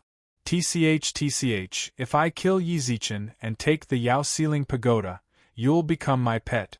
But as a pet, you'll definitely do everything in your power to protect your master. Qinglan shook his head, looked up at the sky, and blinked a few times. His eyes were filled with regret and a few tears. He silently took a few steps back. Song Xiong instantly understood. He used his body to block Qinglan and the 1,000-faced demon lord's line of sight. His bones creaked. He had long found this ungrateful bastard an eyesore. Brat, your courage is commendable. You're the first person who's ever dared speak to me like that. Song Xiong's fist-sized eyes glared at the 1,000-faced demon lord. White heat waves could be seen coming out of his nostrils as he panted. You'll know if I can do anything to you after you try. In an instant, Song Xiong was like a small mountain moving toward the 1,000-faced demon lord. It seemed what he'd sensed earlier wasn't an illusion. Song Xiong's every step caused the ground to tremble. He grabbed his right wrist with his left hand and slammed into the demon lord with an iron mountain lean. There were no accidents. Just like the first scene, the 1,000-faced demon lord turned into a cannonball and crashed into the wall. Song Xiong did the same thing as before. He stomped his right foot on the ground and crashed into the 1,000-faced demon lord, who was sent flying. Qinglan stood in the distance and watched all of this quietly. If one were to look closely at his eyes, they would discover that there was regret and pain in his eyes. He still had feelings for the demon lord. Perhaps during those hundreds of years, he really treated the demon lord as his own child. However, he didn't stop Song Xiong this time because there was really no need to. Loud booms rang out incessantly. The space under the secret passage was now shrouded in dust. The 1,000-faced demon lord smashed into the wall, creating a huge crack. All the bones in its body were broken. It seemed like only a layer of skin was left on the demon lord's body. Song Xiong gripped the demon lord's head tightly. This time, he didn't use his fist. Instead, he wanted to crush the demon lord's head with his hand. However, at this moment, the space around Song Xiong suddenly froze. It was as if the space around him was restraining him. He narrowed his eyes and waved his hand in the air. The sound of glass shattering reverberated in the air.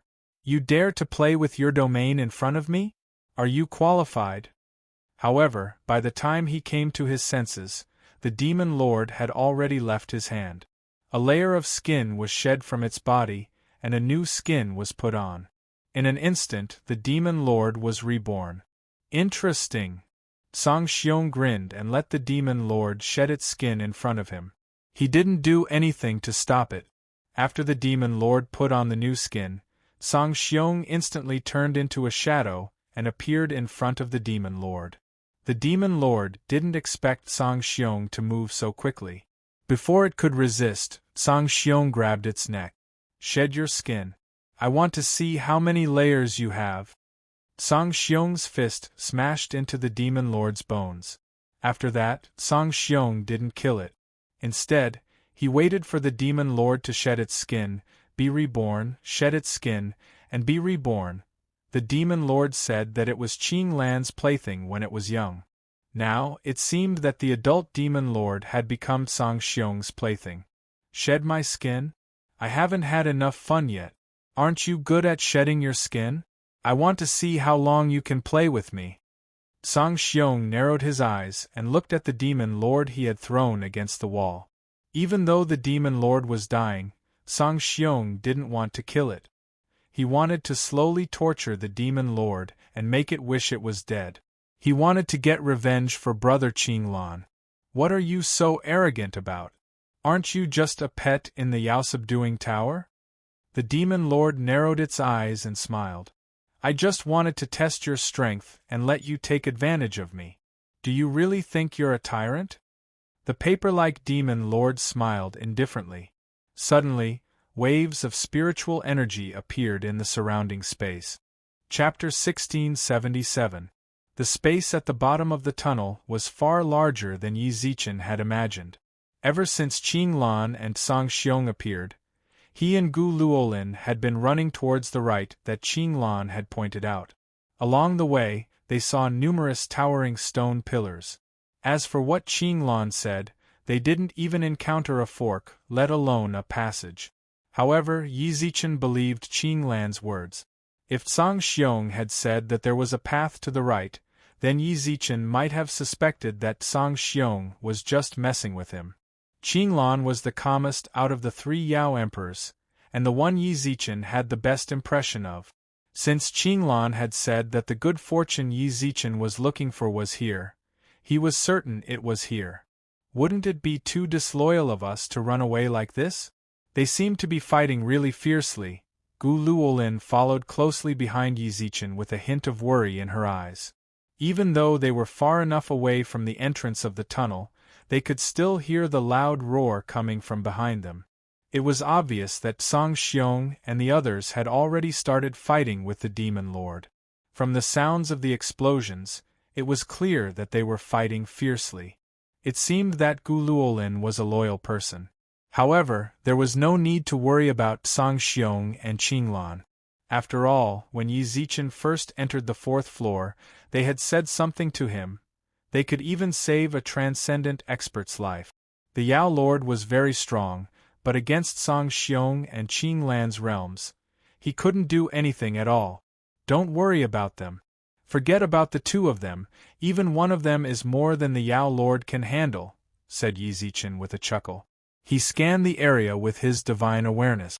When he was outside, he had to worry about using his divine sense to be detected by others. But here, he did not need to worry about it. In order to enter, one had to activate the 5 elements art onto the white painting in order to open the passageway. Yi Zichen wasn't sure if he was the only one who'd cultivated the 5 elements art. After all, breaking through to the Emperor level was extremely difficult, and he couldn't rule out the possibility that some experts were present. When one was stuck in a shackle, he would find another way to comprehend the 5 elements. Even if those experts had comprehended the Tao of the 5 elements, they couldn't compare to Yi Zichen's. Before entering, Yi Zichen had left a few tricks on the scroll. So long as his comprehension of the Tao of the 5 elements wasn't deeper than his, they wouldn't be able to break through. This was also to prevent any unnecessary trouble once they entered the passageway. As for the Yao Lord who'd entered the passage with them, he was definitely busy with his own affairs.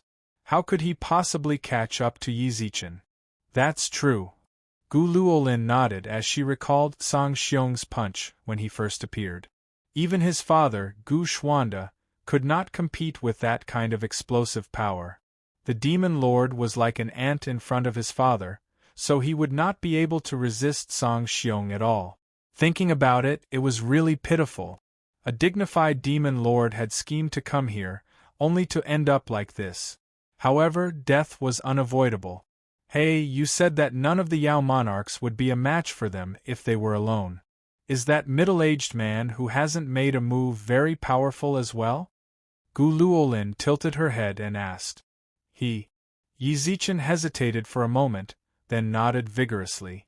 In truth, not even Yi Zichen knew exactly how strong Qinglan was. He'd only been on the 4th floor of the Yao Ceiling Pagoda for a short time. Song Xiong had interacted with him the most, and Yi Zichen had seen him fight a few times, but he still had no idea how strong he was.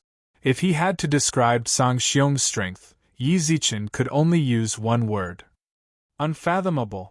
It was no wonder Qinglan had said that Song Xiong could save Yi Zichen's life even if he transcended. The strength Song Xiong had displayed in front of Yi Zichen was fiercer than anyone Yi Zichen had ever seen.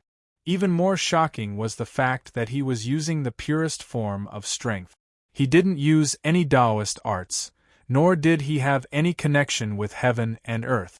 He simply used his explosive strength to crush everything in his path. Then he thought of Qinglan.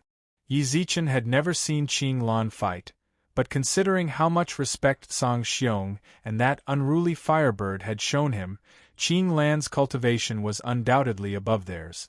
After all, at their level, it wasn't just their conduct that would convince others. The only thing that could truly influence them was their cultivation. To tell the truth, Yi Zichen didn't dare think too much about it. If Song Xiong was already this strong, then just how strong was Qinglan?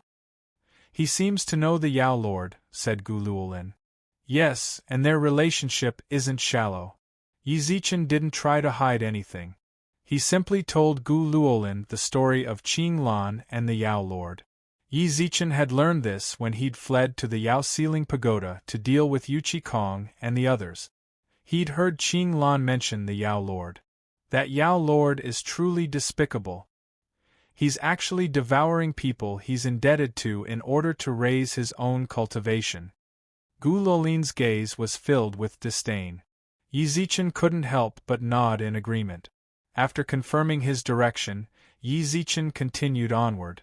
Gu Luolin's conversation with him was nothing more than a small interlude for Yi Zichen. It was a crude and boring spice to the journey. Yi Zichen's focus was still on finding good fortune. However, Gu Luolin spoke up once more. What's that person's name? This time, Yi Zichen stopped and scanned Gu Luolin's face a few times, causing her to feel a bit uncomfortable. What? Gu Luolin pouted. You seem to be very interested in him? From the moment Qinglan appeared, Gu Luolin seemed to be very interested in him. When he led Yi Zichen away, her gaze lingered on Qinglan. Yi Zichen noticed all this, but he didn't mention it. He'd mentioned Qinglan out of curiosity, but now that he'd asked for his name, it was a bit strange. It's none of your business. I just want to know. Just tell me.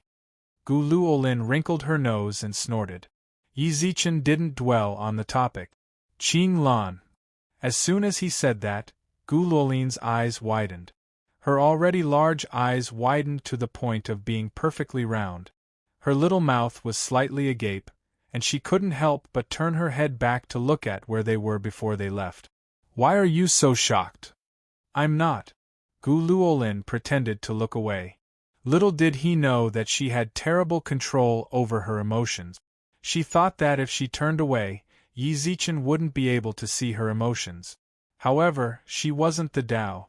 No matter how you looked at her, her facial features and her body revealed her shock and astonishment. Yi Zichen wasn't someone who liked to get to the bottom of things. Since Gu Luolin didn't want to talk about it, he didn't bother. What's more, the most important thing right now was to find the passageway Qinglan mentioned. How much longer? An hour passed by in the blink of an eye. Gu Luolin, who had never walked for so long before, felt like she'd walked through half the world. Blisters formed on her feet. She drooped her head and followed behind them listlessly. Yi Zichen continued to carefully investigate their surroundings. We couldn't have gone the wrong way, right? Gu Luolin muttered. No, the concentration of the 5 elements here is getting denser and denser. We're definitely going in the right direction. Yi Zichen's eyes flashed with certainty. As they advanced to the right, Yi Zichen could feel the 5 elements in his body surge with excitement, and all of his pores greedily absorbed the 5 elements in the area. Qinglan was right. This was the good fortune Yi Zichen was looking for. However, Qinglan's confirmation of the correct direction shocked Yi Zichen even more. They were a full 2 hours' walk away, yet Qing Lan had accurately sensed them as soon as they emerged from the Yaoxiling pagoda. This person was terrifyingly strong. But how much longer do we have to go? I can't walk anymore. Gu Luolin frowned and sat down on the ground, then crossed her arms. I'm not going, I'm not going. I'm not going. This place is filled with the 5 elements. It's obvious they prepared it for you. I won't get any benefits, so why should I follow you like an idiot? Go on. If you want to go, go on your own. I'm not going. I'm going to rest here. Gu Luolin sat on the ground and began to act shamelessly. Yi Zichen could understand why she was doing this. She'd been pampered since childhood, and given her cultivation, she could fly long ago. Perhaps she'd never even touched the ground before. Walking on foot for so long was really too much for her. However, he couldn't just leave her here. This place was far too big. If he left her here and tried to find her again, it would be like searching for a needle in a haystack. Yi Zichen didn't want anything to happen to her. He had to keep her by his side at all times. Besides, if he left her behind and her parents came looking for her. You can't say that, said Yi Zichen, squatting down to comfort her. Although you don't cultivate the Tao of the 5 elements, don't you know the wind element? The elements here include the wind element. How can you say it won't benefit you at all? I've already condensed my Tao heart. No matter how many elements there are, what does that have to do with me? Muttered Gu Luolin. Although this place is filled with the 5 elements, that doesn't mean the good fortune inside is related to them. We've been walking for so long. Perhaps we're just a little bit away from arriving. The good fortune inside doesn't specify who will inherit it. Perhaps the good fortune will choose you. When the time comes, you will transcend. When you transcend and return to the clan, even your parents won't be your match. At that time, you'll truly be an adult and not the child in their eyes. Inexplicably, Gu Luolin blinked a few times. None of what Yi Zichen had said before was attractive to her. Transcendence? She didn't care about that at all. What she cared about was what Yi Zichen had said after that. Become a true adult. That was a wish she'd had for as long as she could remember. Then I'll reluctantly follow you for a bit longer. Gu Luolin clapped her hands and stood up. Gu Luolin clapped her hands and stood up from the ground. She stared at the endless space filled with the 5 elements. But how long do we have to walk? Very soon. Chapter 1678. Yi Zichen was right. When Gu Luolin shouted that they weren't going any further, Yi Zichen sensed that the passageway was real. However, the passageway was still quite a distance away from them. Thus, they finally arrived at the entrance of the passageway under Gu Luolin's nagging. This is the place, right? Gu Luolin drooped her head and looked at the entrance, which could only fit 3 people side by side. Pure 5 elements surged towards them. The passageway was like a vent, and all of the 5 elements in the surroundings came from it. The surging 5 elements made Yi Zichen even more certain that Qing Lan was talking about this place. Yi Zichen nodded towards Gu Luolin, then walked into the passageway. There's nothing special, Gu Luolin muttered. Beside him, Gu Luolin muttered. When they stepped into the inner part of the tunnel, nothing out of the ordinary happened around them. It was just like when she was reading ancient texts at home, or the old grandpas that appeared when she was blessed by the heavens, or the strange phenomena of the heavens and the earth. None of that happened here. It's definitely here. Yi Zichen firmly believed it. Yi Zichen, however, was completely convinced. Hanging in the passageway they just passed through were the same 5 paintings that had hung on the walls when they'd first entered. Yi Zichen had looked at the paintings very carefully, and even remembered the details of the paintings. When he compared them to the paintings in front of him, there was no difference at all. However, Yi Zichen was rather curious. The paintings were left in the room so that the people who entered the tomb could use the paintings to open up a secret door. Then, why were there similar paintings hanging here? Could there be another secret door here? That doesn't seem possible. Even if there are checkpoints waiting for people, They can't set up the exact same checkpoint as before, right? All of a sudden, as Yi Zichen and Gu Luolin stared at the paintings, a wave of heat suddenly surged out from the vent of the passageway. The heat was like the eruption of a volcano, and was about to dry up all the water in one's body. Yi Zichen quickly set up a barrier in front of them.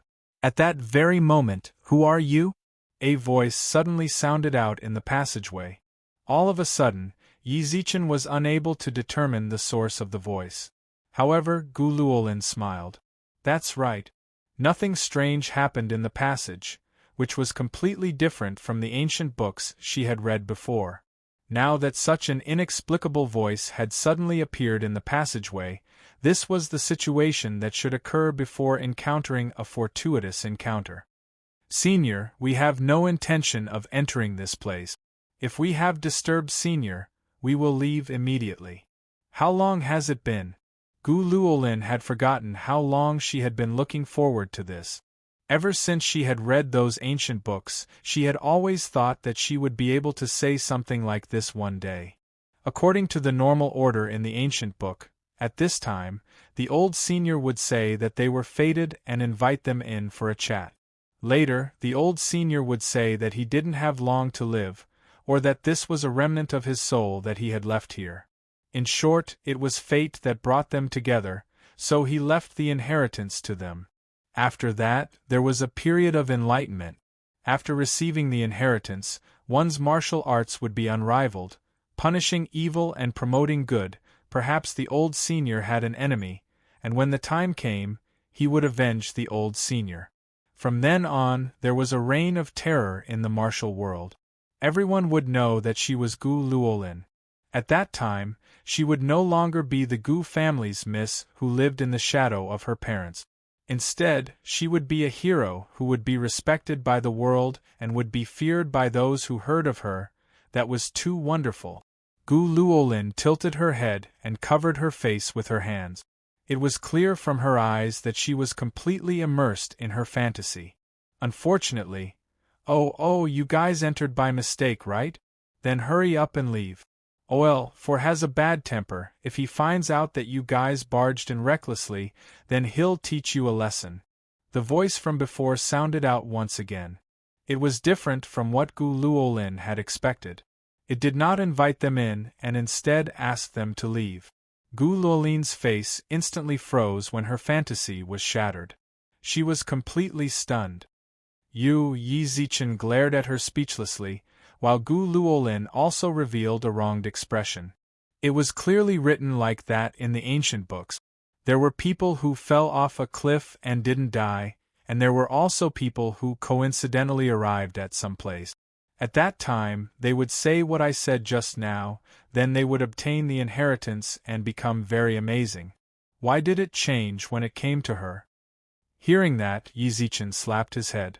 This plot was way too familiar. It was a common plot in wuxia novels.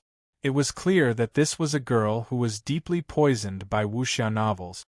I wonder where she read those novels from? My dear grandaunt, that's all made up. Are you taking it seriously? Yi Zichen shrugged helplessly. At that moment, the voice from the passageway rang out once more. Why haven't you left yet? I already told you, for has a bad temper.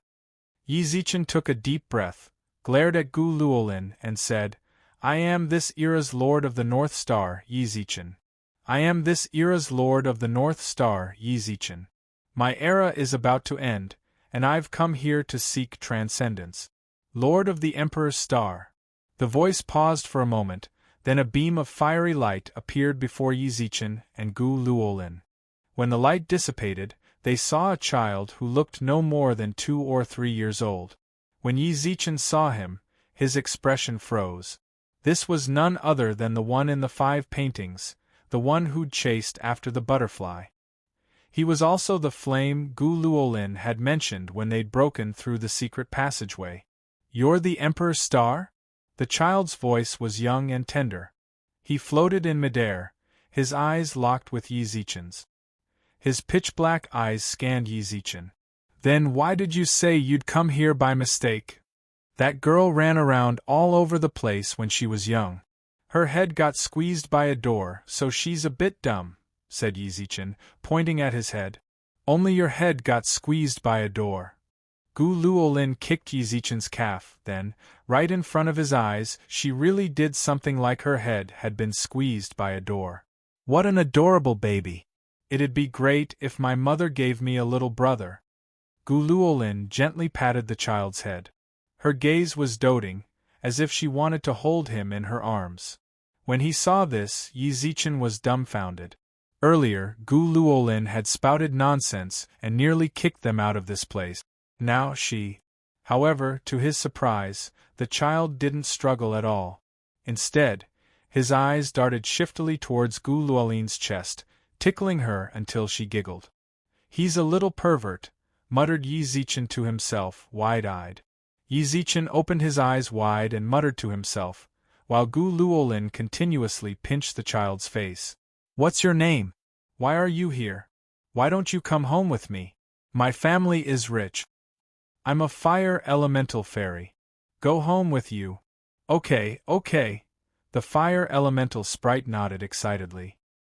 He represented the fire element of the 5 elements, and the heat wave from before was brought by him. However, he carefully controlled his own heat in Gu Luolin's arms, and obediently lay on Gu Luolin's lap, chest. Elemental fairy? That means all the fire elemental fairies listen to you? Of course, the fire elemental fairy nodded proudly. The fire elemental elf nodded proudly. Shortly after, he hooked his finger and the surrounding fire elemental particles obeyed his command and gathered towards him. Wow, you're amazing! Gu Luolin giggled, then kissed the elemental fairy's cheek. The eyes of the elemental fairy instantly lit up, then he became excited as if he was on steroids. This is nothing, I have something even more amazing. With a wave of his hand, the surrounding fire elemental fairies instantly turned into a blazing fire dragon. The fire dragon roared continuously. Even with the barrier, the heat waves still threatened to turn Yizichin into jerky. However, the fire elemental fairy didn't seem to care about the life or death of the Emperor Star at all. At that moment, he seemed to be showing off in front of his sweetheart as he continuously manipulated the surrounding fire elemental energy, causing the surrounding temperature to rise. At least, that was what Yizichin felt. Gu Luolin, on the other hand, wasn't affected at all by the heat waves. Invasion. Yizichin was stunned. He had already guessed that the good fortune left behind here was probably the elemental fairies of the 5 elements. However, from the looks of it, this little pervert probably wasn't going to leave with him. Yizichin couldn't help but curse. I'm the Emperor's Star, and I've comprehended the Tao of the 5 elements. I'm the most suitable person to inherit the 5 elements. F***CK. This fire elemental fairy seems like it wants to burn me to death. Fortunately, just as Yizichin was about to give up, 2 bolts of lightning suddenly appeared in the sky, destroying the fire elemental fairy's trick. Then, a hazy drizzle fell from the sky, extinguishing the flames on the ground. What are you 2 doing? The fire elemental fairy roared angrily. His performance had only just begun. He still had a lot of tricks up his sleeve. I thought you'd run into some sort of trouble after coming out for so long, but it turns out you're here to pick up girls. Yizichin looked ahead and saw a cold-faced child standing proudly in front of the passageway. Beside him was another child with a lazy look in his eyes, who floated lazily in the air. What's your business? The fire elemental fairy glared, then waved its hand, causing the fire elemental energy to gather once more. The floating elemental fairy beckoned with its finger. Immediately, a group of water elemental creatures appeared around the fire elemental fairies. Water elemental fairies. The lazy one was a water elemental fairy, while the cold-faced one was a lightning elemental fairy. OL3. OL4 is angry. What are you still playing around for? Even if he was complaining, the lazy water elemental fairy waved him off. You have plenty of opportunities to perform, but OL4 is very angry. Don't make me feel like I'm in trouble. Humph. The fire elemental fairy snorted, then looked at Gu Luolin. Big sis, I'll show you some more in the future. Telling you all this is nothing to me. Chapter 1679. In his true form, Dusk Snake was thousands of feet tall, like a sky-scraping serpent. Dusk Snake's entire body was silver-green. Huge scales covered his entire body, shining brightly. If one stood on the ground and looked with the naked eye, they would only be able to see up to his waist. As for his upper body, it was completely illusory. Only his eyes flickered with a green light. For those standing in front of him, whether it was psychologically or visually, it would be a great shock. This is also a dimensional space. The thousand-faced demon lord moved his head to look around and murmured. Even in his true form, the demon lord could not see the end of this space. Even though he was thousands of feet tall, he was not as tall as the stone pillars.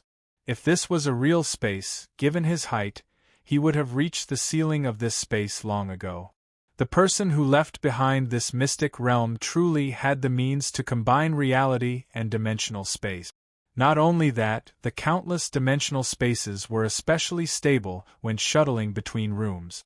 Although the dimensional spaces in those rooms were not big, it was extremely difficult to maintain the stability of such a dimensional space. At least in the thousand-faced demon lord's memory, he did not know anyone who could do this. Moreover, the person who built this tomb was long gone. No one had reinforced it for hundreds of millions of years, yet the space here was still so stable. There were thousands of Dermic Dao in the world, and there were demonic beasts living outside.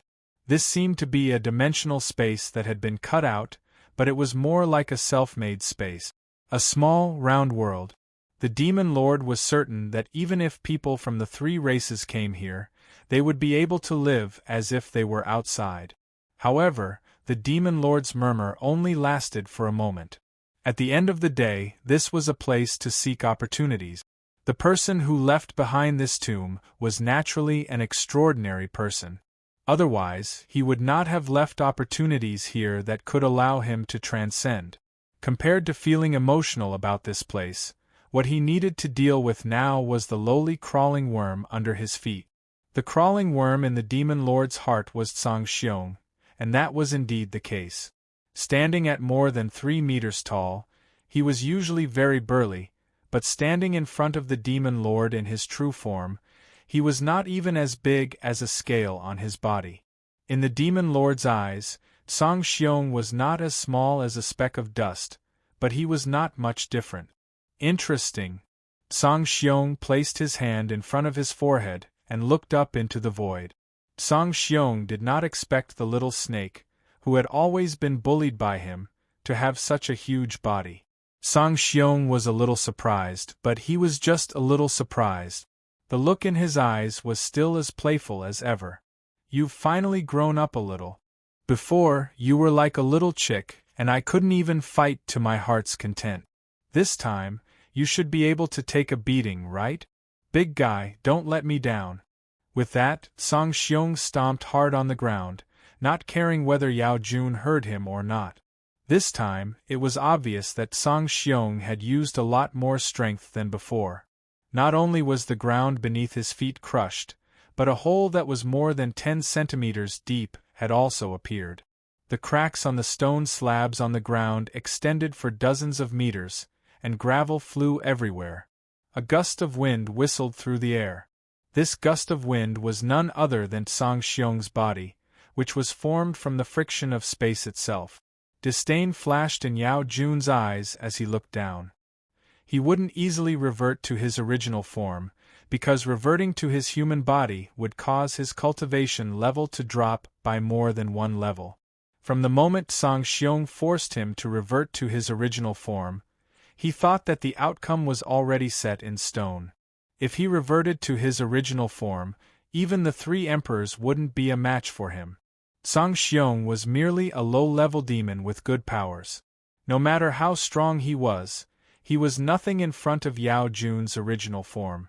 Especially when Tsang Xiong actually dared to punch him, Yao Jun could only say that Song Xiong was overestimating himself and trying to show off.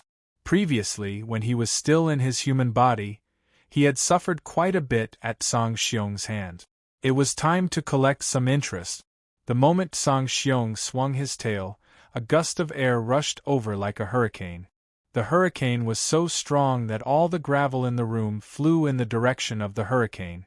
The violent hurricane even broke a few stone pillars in the surroundings.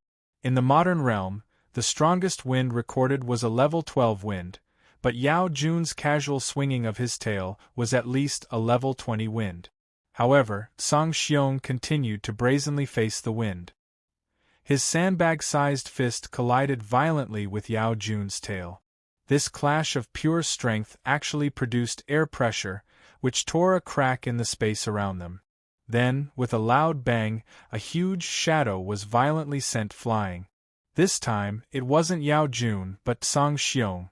Yao Jun, in his true form as a snake, didn't even retreat half a meter.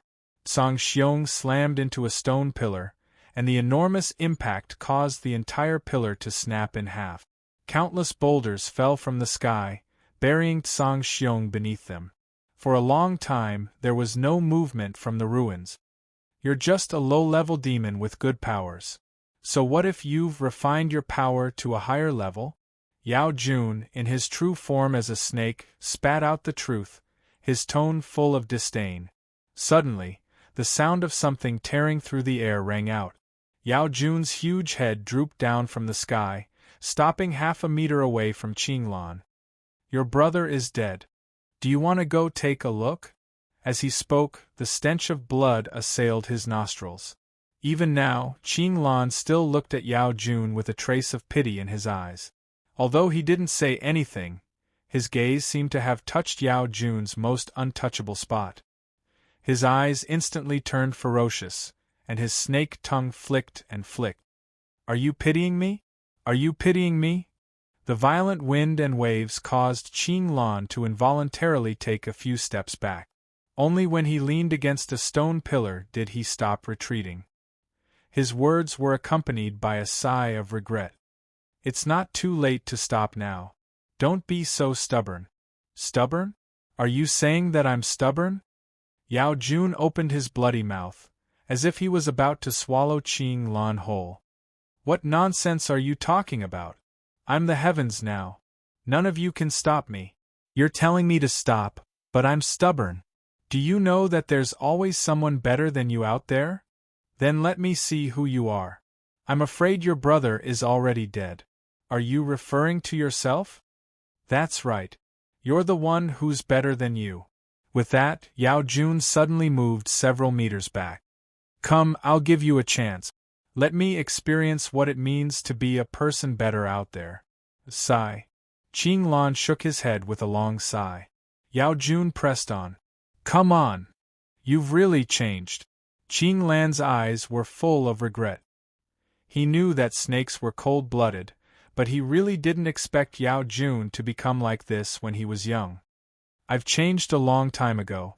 Ever since I followed my nature and swallowed your remnant soul, I've become Thousand Faces Demon Lord.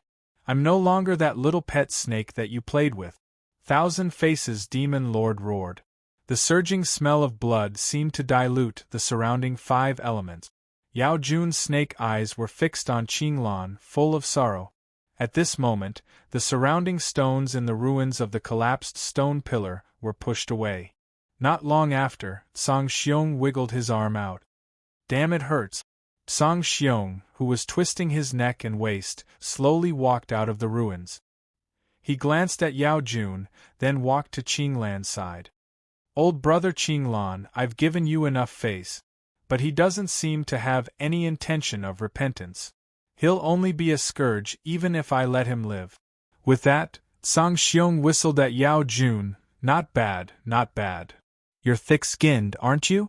Why didn't you just lie there? Maybe I'll be in a good mood and have no interest in swallowing a brainless little demon like you after swallowing this sanctimonious fellow.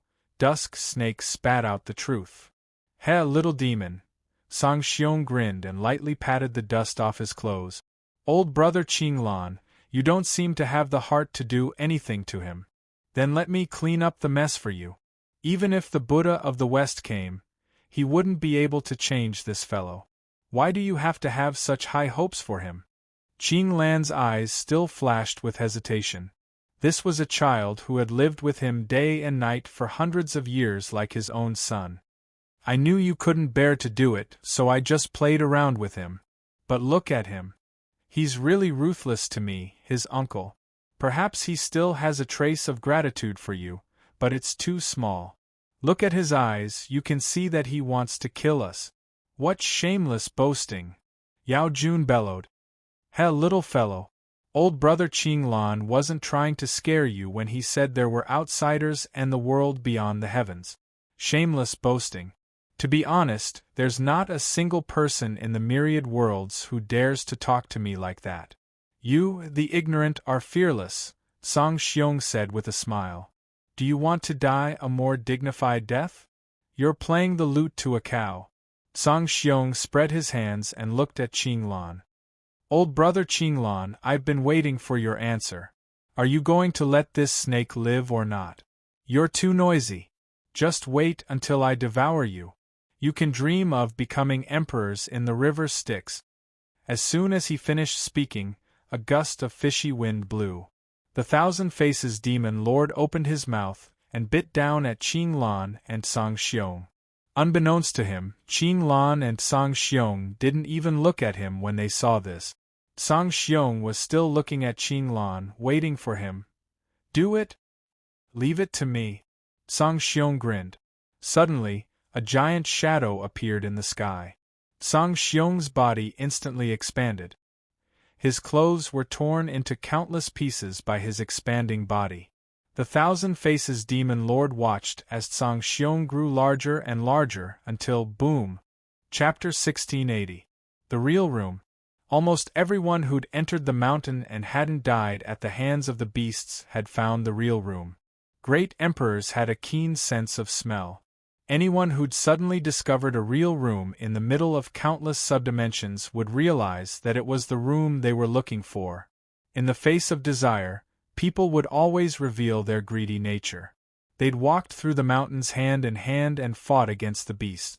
The illusory room created by the surrounding dimensional space had long since been shattered.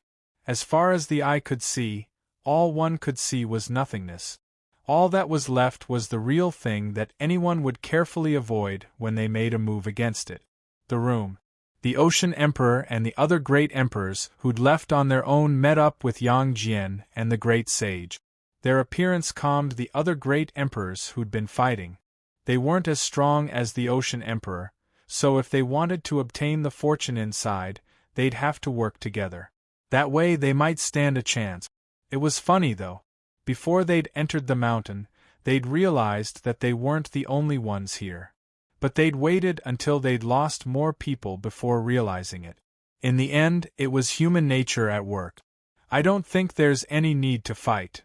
Just as everyone was facing off against each other, the door to the real room suddenly opened.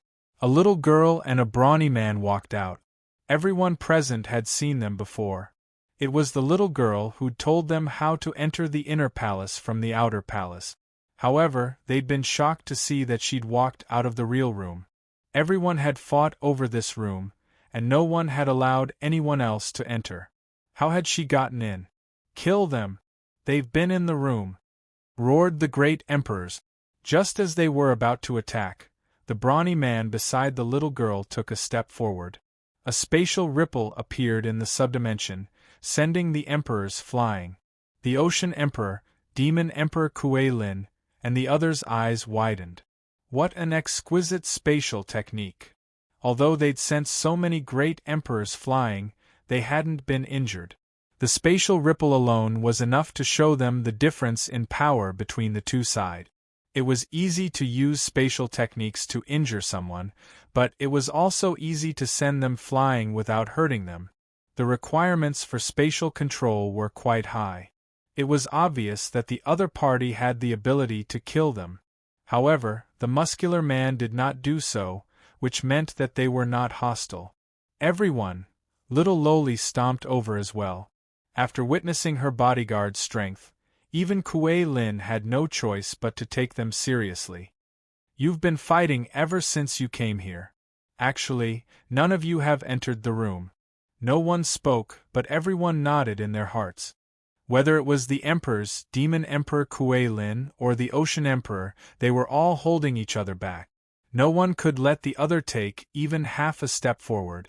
They only knew that this was a real room, but no one had ever entered it. I went in to take a look. This is indeed the real room, the room you've been looking for. However, it doesn't have the fortune you're looking for. Why don't you all go in and take a look? The room isn't small, so it shouldn't be a problem to accommodate all of you. Hearing this, the little lowly gave up her position at the door, and all the experts stepped into the room. When they entered, they really didn't see the fortune they'd expected. All they saw were the 6 diagrams and a few drops of dried blood. Someone came here one step ahead of us. It seems like the fortune was taken away by someone who came before us. One of the emperors furrowed his brows. He couldn't help but find the situation laughable. So many of them had died for the sake of a room where someone had stolen their fortune. All of a sudden, everyone heard a loud noise. Down there! The Ocean Emperor and the others instantly locked onto the source of the room. Kuei Lin punched the wall. Strangely, the wall absorbed all of Kuei Lin's spiritual energy. Not even the slightest bit of it reached it. This secret passageway isn't broken like that. If you want to enter, you need to infuse the power of the 5 elements into the painting. Only then can the door open. The power of the 5 elements. Yang Jian, the great sage, and the others glanced at each other. If they were talking about the power of the 5 elements, the first person they thought of was Yi Zichen. Yi Zichen's alive, and he even entered the passageway. Although Guli kept telling them that Yi Zichen was still alive, they hadn't seen the great sage with their own eyes. They were still worried. This time, only the Tao of the 5 elements could open the door, so it had to be Yi Zichen. It was just that. The rumbling from below indicated that there was a battle going on. I know some of you can use the power of the 5 elements, and I can tell you in what order. However, the person who went in is very smart. He left a seal on the painting. If your power of the 5 elements is weaker than his, then you'll have no chance at true fortune. To tell the truth, the way I see it, none of you have a stronger mastery of the 5 elements than that person. Despite the little girl's words, quite a few people with superficial knowledge of the Tao of the 5 elements rushed to the painting. Demon Emperor Kuei Lin narrowed his eyes, but didn't step forward. He'd comprehended the Tao of the 5 elements, but he knew full well that he couldn't compare to Yi Zichen. Staying here was just a waste of time. Right now, he had to get out of here as quickly as possible. There were people fighting in the passageway. It was obvious that it wouldn't be easy for Yi Zichen to obtain the fortune. However, no matter who obtained the fortune, they would have to leave the tomb. Kuei Lin only had to stand guard outside. An afterimage vanished from the room. The imperial emperors who'd been staring at Kuei Lin all muttered to themselves. Kuei Lin left. Let's go out too, said the Ocean Arch, glancing in the direction Kuei Lin had left. Let's wait outside as well. But Yi Zichen, don't even think about it, we both know how strong Yi Zichen is. No one here is stronger than him. Since we can't open the secret passage, it's useless for us to stay here. Yi Zichen is the Emperor's star. He's blessed with good fortune, so you have to trust him. Guli glanced at the great sage. I suggest you listen to the Ocean Emperor. If Yi Zichen goes out and runs into Kuei Lin, we'll be in real trouble. Go. The great sage looked back at the white painting once more, then gritted his teeth and walked out of the room. Almost all the experts at the Sovereign Emperor realm and above retreated. The little lowly narrowed her eyes and said to the burly man, We can also go back and report. But we didn't see who it was. It has to be that Yi Zichen. Let's go back and arrange for our clans to contact him. The lightning elemental sprite led the way, while the water elemental sprite lay lazily on the ground. As for the fire elemental sprite, it seemed to have grown out of Gulualin's body. It seemed they couldn't get their hands on the fire elemental sprite. If Yizichin were a woman, they might stand a chance. "Hey, baby!" Yizichin, who was following behind, shouted. Hearing that, the lightning elemental sprite stopped and looked towards him, while its cold eyes flashed with hostility. "You're calling me? Then what should I?" "Humph, just shut up." With that, the lightning elemental sprite turned away and completely ignored Yizichin. It was the sprite who'd brought Yizichin to their headquarters. He'd thought it was easy to get along with him, but to his surprise, the sprite had such a personality. "Hey, baby! Don't bother me! Talking is tiring," muttered the water elemental sprite impatiently. The water elemental sprite muttered impatiently, and didn't even look back at Yizichin. As for the fire elemental sprite, Yizichin couldn't be bothered. He was already completely immersed in Gulualin's gentleness. It would be weird if he paid any attention to a stinky man like him. What the hell are these elemental sprites? They're the Lord of the Emperor's Star, proficient in the power of the 5 elements. Why are they so unwelcome? Yizichin managed to come to a conclusion about the 3 sprites in front of him. Lightning elemental sprite, proud and cold. Water elemental sprite, lazy. Fire elemental sprite, lecherous. I wonder what the wind elemental sprite and lightning elemental sprite are like. If they have personalities like these 3. Even if I recruit them, it'll be a problem in the future. He followed closely behind the elemental spirit. After walking for about 100 meters, he suddenly stopped. At that very moment, the lightning elemental sprite's palm. Countless lightning elements gathered towards its palm. The purity of it made Yizichin's heart itch. Although these elemental sprites were rather unique, if he could recruit them, then the power of his Tao of the 5 elements would increase by several times. That wasn't all. These sprites were also very experienced in using the element. For example, the fire elemental sprite just now. Even after performing a few tricks for Guluolin, it was able to summon a fire dragon that Yizichin struggled to summon. They were all elemental sprites, which meant that they were the kings of the element. With their help, Yizichin would be able to use the Tao of the 5 elements even more smoothly in the future. Pure lightning energy appeared in the sprite's palm. Yizichin slapped the air in front of him, then saw a transparent mirror shatter. The fire elemental sprite called for Guluolin to hurry up and take a seat. The water elemental sprite also flew in excitedly, as if he had returned home. Yizichin wanted to follow them in, but the sprite stopped him. "What? You're the Emperor's Star, I can sense it, but your comprehension of the 5 elements is too shallow. I don't think you're worthy of my attention at all," the sprite sneered.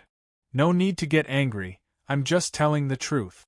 But since you're here, it means that you really might be someone we trust." Chapter 1681. Yizichin watched as the sprite headed deeper into the tomb without even looking back. He stood in place and scratched his head.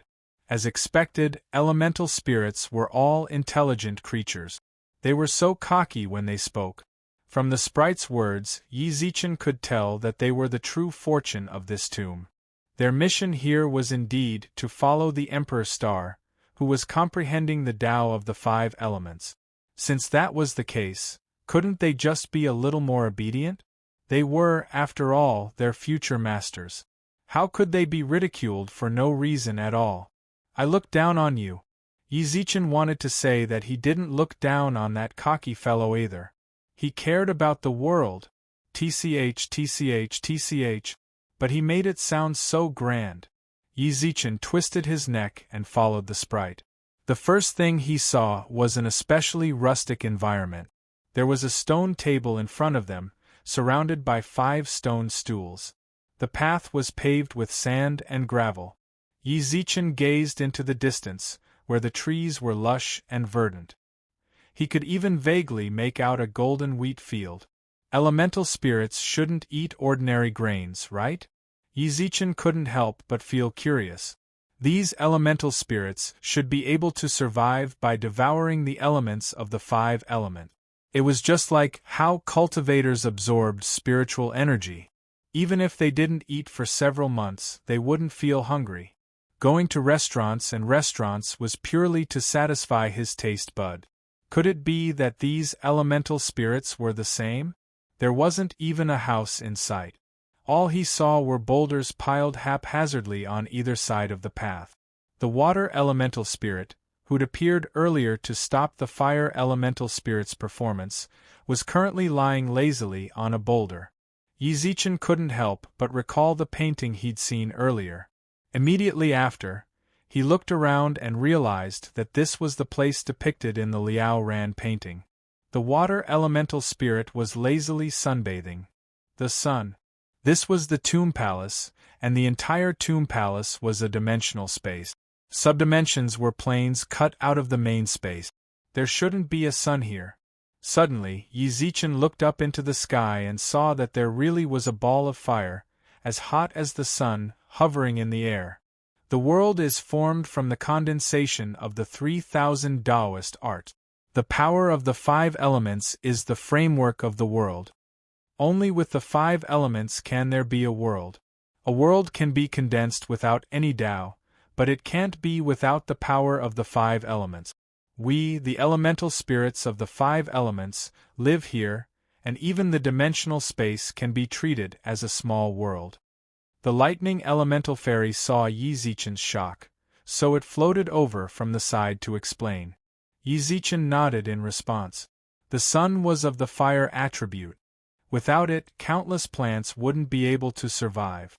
Even humans would find it difficult to survive without light. Water nourished all living things. Wind, thunder, and lightning were indispensable.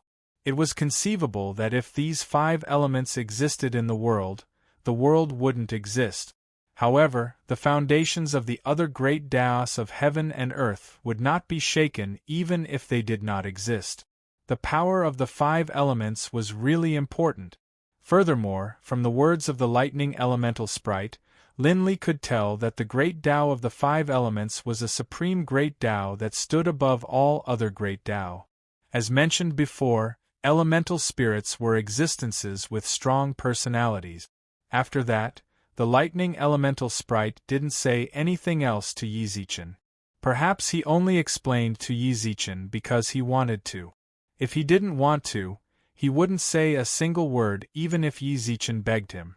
The fire elemental sprite was still on Gu Luolin's chest, taking advantage of her like a baby. This little pervert, how should I deal with it? Come out, all of you. Although the thunder elemental sprite was the 4th among the fire elemental sprites, it looked like it had the demeanor of a leader. Hearing that, the water elemental sprite flipped over and opened its eyes. It was still lying on the huge rock, not moving an inch. However, from the looks of it, it had probably used up all its energy to turn over. Little sister, let's go sit at the stone table. The fire elemental spirit said softly beside Gu Luolin's ear. Yizichin had seen all 3 of the elemental spirits, but he wanted to see the other 2. A flash of silver flashed past Yizichin's eyes. By the time Yizichin returned to his senses, an elemental spirit similar to the others had appeared before him. The elemental fairy sat beside the fire elemental fairy and leaned against the stone table. She placed her arms on the table and examined Yizichin. After a long while, he retracted his gaze. Yizichin saw a hint of disdain in the corner of his mouth. Heh, this pitiful power of the 5 elements. The water elemental fairy, who was lying lazily on a rock, also smiled. Gu Luolin blinked her eyes at Yizichin. Don't worry. They seem to be laughing at you. If you don't speak now, no one will think you're mute. Yizichin clenched his teeth. His face turned green. OL4, what did you bring us here for? Could it be that the Emperor's star has arrived? Where is it? Why don't I see it? That's enough, said the thunder elemental fairy. No way. The elemental fairy was stunned, then looked at Yizichin speechlessly. So you're this era's Emperor's star? I'm so sorry, But I've never seen someone with such weak power of the 5 elements. I thought you were the Emperor Star's lackey at first. Ugh! This time, Gu Luolin couldn't help but laugh. Yi Zichen squinted his eyes and forced a smile onto his face. I'm not going to lower myself to their level. These elemental fairies are all freaking freak. Their minds aren't normal. Since I'm the Emperor Star, then I have to be magnanimous. How can I lower myself to the level of these babies? Yi Zichen muttered to himself. The elemental fairy chuckled again, then shouted towards the water elemental fairy, "What are you still hiding there for? Why are you still hiding there? Old Four asked us to come out." Only then did Yi Zichen notice that there was an elemental fairy behind the water elemental fairy's rock. This fairy was just like the one in the painting. It was hiding and only revealed its eyes, as if it was very afraid. Yi Zichen smiled kindly, but the elemental fairy immediately shrunk its head back. "OL 2, you're always so afraid of strangers. How are you going to help the Emperor Star conquer the world in the future?"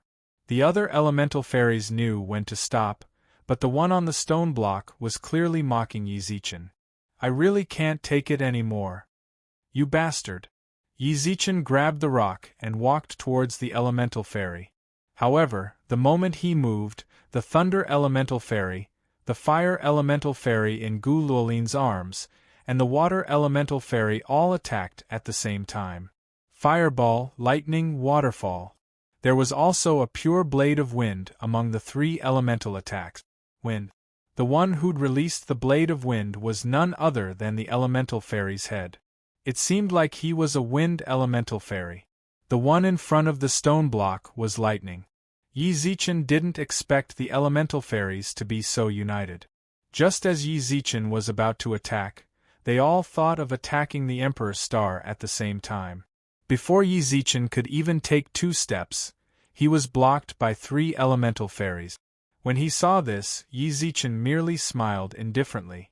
Since he'd made it this far, he wasn't some pushover that anyone could pinch. Yi Zichen tossed the rock to the ground and instantly activated the power of the 5 elements. The power of the 5 elements was already very dense here. In this environment, Yi Zichen was able to instantly cast techniques that he'd previously been unable to instantly. 4 attacks of different elemental attributes were released, and the resulting energy accurately collided with the other elemental fairies' attack. Then, Yi Zichen didn't hesitate. Lightning flashed in his hand as he reached towards the lightning elemental fairy. "Hey!" The lightning elemental fairy smiled wickedly, then transformed into a bolt of lightning that shot towards Yi Zichen's right arm. Yi Zichen had to admit that the elemental fairies had great control over their own element. The lightning around Yi Zichen's arm collided with the lightning elemental fairies. The result was that he was forced back dozens of steps, and his entire arm was paralyzed. After that, the lightning elemental fairy didn't pause in the slightest. It pressed on, and the other elemental fairies also activated their elements in an attempt to subdue Yi Zichen. "That's enough." Gu Luolin viciously slammed the stone table. Turbulent waves of wind elemental essence gathered around him. The fire elemental fairy was the first to stop. After blinking a few times, it immediately betrayed them. It condensed several fireballs in the air and took aim at the other elemental fairies. "Wah, you really are the kind of guy who forgets his friends for love. We've known each other for 3 eras. I don't want to talk about you anymore." The lightning elemental fairy glanced at the fireballs less than 10 meters away. He pointed at the fire elemental fairy, shook his head, and laughed. Then he stopped, dispersed the surrounding lightning elemental fairies, and sat back down on the stone block as if nothing had happened. "I'm not playing anymore. It's boring. Hey, did you see? There's a traitor among us. Hasn't he always been like that?" The water elemental fairy dispersed its elements and lazily lay back down on the rock. "Don't forget, when we were with the second master of the stars, he was the one who kept running around and clinging to the master's wives. In the end, those people broke the era. You really can't do this. If those god race generals find a couple of beauties to tempt you, Won't you betray them and come kill the era master of the stars? Said the lightning elemental fairy speechlessly. Boss, if you keep acting like this, it really will be difficult for us, said the lightning elemental fairy. The wind elemental fairy stepped out of the rock and nodded. Just a moment ago they'd been hostile toward Yi Zichen, but in the blink of an eye, they'd turned into a crusade against the fire elemental fairy. Yi Zichen found this change somewhat difficult to understand. Gu Luolin also ran over in astonishment. Why did they start arguing? How should I know? From the looks of it, I'm the reason. Chapter 1682. Yi Zichen felt a bit sorry for the fire elemental fairy, who was at a loss for what to do. At the end of the day, he looked like a baby, but when he saw that the other people attacking him were babies as well, he also looked like a pervert. Serves him right for being condemned. Look, even OL2 nodded. What else do you have to say? The lightning elemental fairy was truly a troublemaker. He was the one who attacked Yi Zichen, but he was also the one who refused to attack. Then, he was the one who condemned the fire elemental fairy, but from the looks of it, it was as if he wasn't the troublemaker at all. What are you guys doing? The fire elemental fairy felt a bit wronged. He looked at his brothers, then at the lightning elemental fairy. I saw that guy attack you, so I just threw a fireball at him without a second thought. Why did you guys suddenly start criticizing me? And then? The lightning elemental fairy tilted his head. The fire elemental fairy's aura instantly weakened. He scratched his head and stood on the stone block, speechless. At the start, he had indeed attacked on behalf of the lightning elemental fairy, but then, it seemed like probably, if there was no surprise, he pointed his flames at them. Ahem. The fire elemental fairy coughed, then grinned. I'm just thinking of the bigger picture. He's the Emperor's star, so it wouldn't be good if we really hurt him. Since he didn't gain any advantage just now, I want to let this go and let you guys calm down. What's more, I didn't even throw a fireball. The lightning elemental fairy pointed at the fire elemental fairy, then looked back at him. The electric elemental sprite pointed at the fire elemental sprite, then turned around to look at him. It's all because I have good eyesight. If we were to fight again, your fireball would definitely land on our faces. Stop arguing. Who are you to me? How could you not know? With that, the lightning elemental fairy looked towards the wind elemental fairy. OL2, say something fair. Is there something wrong with him? This is indeed not good. This was the first time Yi Zichen had heard the wind elemental fairy speak. The lightning elemental fairy was forceful, the water elemental fairy was lazy, the fire elemental fairy was lively, the lightning elemental fairy liked to cause trouble, and the wind elemental fairy was gentle and timid. Regardless of whether it was their personalities or their speech, they were exactly the same as the paintings. As long as he saw those paintings, he could roughly guess their temperament. Now that he had seen them in person, it was indeed true. Even you say that about me. The fire elemental elf looked as if it had been betrayed by its best friend. It shook its head and said, If you guys don't like me, just tell me. I'll leave. Suddenly, the fire elemental sprite turned into a ball of flame and flew into the distance. The other elemental elves did not stop him. Only the wind elemental elf spoke softly. Is brother fire elemental elf angry at me? I won't. He just felt that something was amiss, so he decided to run first. He's smart. Seeing that we're all denouncing him, and that he's no match for us, how could he just stand here and let us blame him? The electric elemental sprite crossed his legs and lightly tapped on the stone table with his fingers. A drink appeared beside his hand. Hey, Emperor Star, I'm sorry for what I did just now. As it spoke, the lightning elemental sprite walked over with a cup. This is my apology. You're not going to fight. Yi Zichen raised his eyebrows. Just now, the few of us actually wanted to test out the fire element. Who would have thought, after so many years, he's still the same? Test him? It's hard to explain it to you in a short amount of time. This is an elemental drink that I specially made. It's filled with the essence of the lightning element. Since you're not bad, I'll give you a cup. Not bad? I wonder who was the one that kept mocking me just now. However, the lightning elemental sprite did say that it was just a show for the fire elemental sprite. Since Yizichin didn't want to get into a bad relationship with these elemental sprites, he suddenly stopped in midair. Yizichin could feel that the cup was filled to the brim with electricity even through the cup. It was fine if the lightning elemental sprite drank it, but if Yizichin drank it, never mind, just keep it for yourself. The lightning elemental sprite pushed the cup away and glanced at him.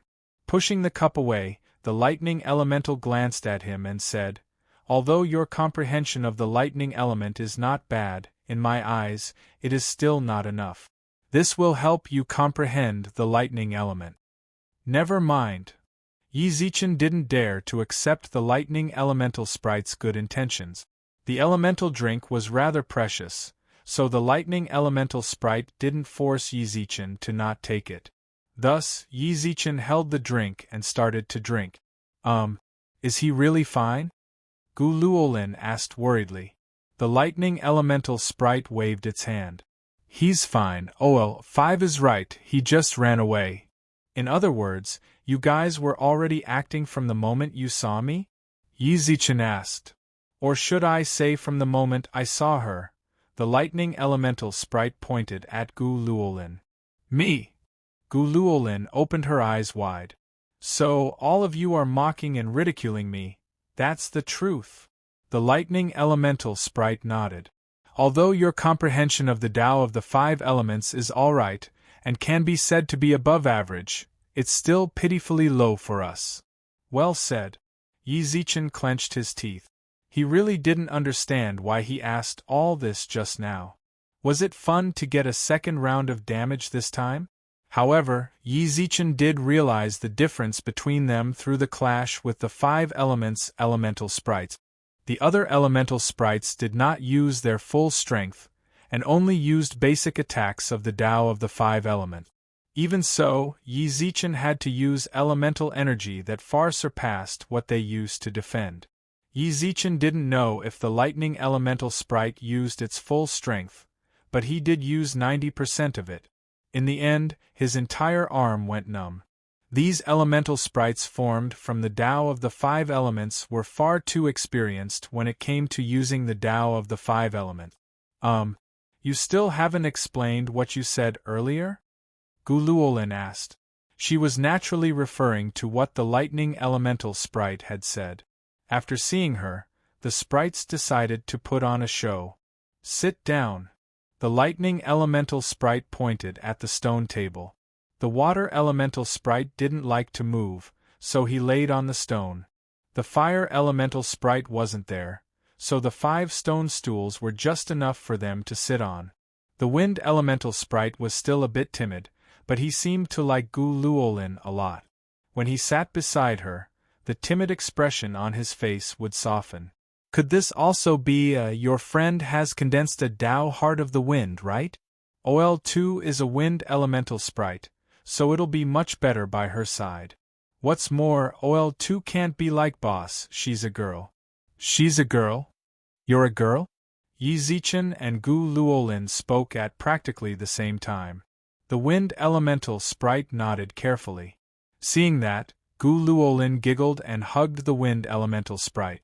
The wind elemental sprite wasn't quite used to it, but when it sensed the wind elements around Guluolin, it calmed down considerably. Can you tell me now? Guluolin looked at the lightning elemental sprite. Actually, this counts as a disgrace to us elemental sprites, the lightning elemental sprite sighed. Don't misunderstand. I'm not saying that boss is, but that he did. What happened? Asked Yizichin. The mission of us elemental sprites is to help the Emperor Star break through with the Tao of the 5 elements and attain a transcendent body. That was the opening line, but Yizichin could already imagine how long the rest of the story would be. He didn't say anything to interrupt. Instead, he quietly watched the lightning elemental sprite speak. The mausoleum also descended during the Second Era. The one who came here was the Emperor's Star of the Second Era. Do you know why I can confirm that you're the Emperor's Star? The lightning elemental sprite suddenly said something rather strange. Look at the starlight? Regardless of whether it was the Emperor's Star, auxiliary stars, fated stars, or fated stars, they were all surrounded by starlight. If Yi Zichen opened his celestial eyes, he could see them too. We're just elemental sprites. We don't have that kind of ability, laughed the lightning elemental sprite. It's because of your name. Name? Yi Zichen, right? Said the lightning elemental sprite. The Emperor's Star of the Second Era was also Yi Zichen. In fact, he looks exactly like you. The other sprites nodded, but Yi Zichen's heart clenched. In truth, if you sum up your eras, you can say that they're parallel spaces. This era is actually just repeating the events of the Second Era. Of course, there are some changes in between, and these changes depend on a few minor details. They happen over time. The lightning elemental sprite glanced at Gu Luolin and laughed. For example, in the Second Era, it wasn't this girl who came with him. It was someone named Zuemo. When the fire elemental sprite saw Zuemo, he clung to her like he did to this girl. The rest of us followed the Emperor's Star, while Boss followed Zuemo. Fortunately, Zuemo was the fated star of the Emperor's Star. When the Emperor's Star needed the power of the 5 elements, Boss could mobilize it. In that case, there shouldn't be any problems with the fire elemental sprite following Zuemo, right? Asked Gu Luolin. You say there's no problems? Sneered the lightning elemental sprite. If there were no problems, why was the Second Era destroyed? Why? Asked Yi Zichen. It's precisely because the fire elemental sprite was too willing to cling to a woman. In the end, when the Emperor's Star needed him, he didn't make it in time. You should know that since it's called the Tao of the 5 elements, it's naturally the strongest when all 5 of us exist together. Without the fire elemental sprite, we lacked one element and were no match for the outsiders. Thus, the Second Era was destroyed. OL 5.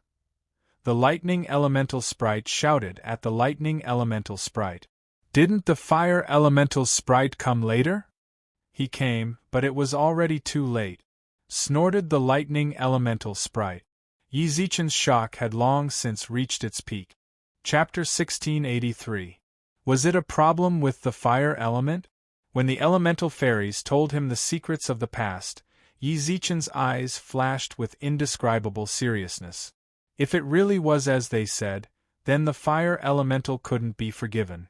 No matter what his temperament was like, he should be able to distinguish the severity of the problem when facing a critical moment of life and death for the era. At that moment, Yi Zichen already had a thought. I might as well give up on the fire elemental fairy. No matter what, he didn't want the tragedy of the Second Era to repeat itself.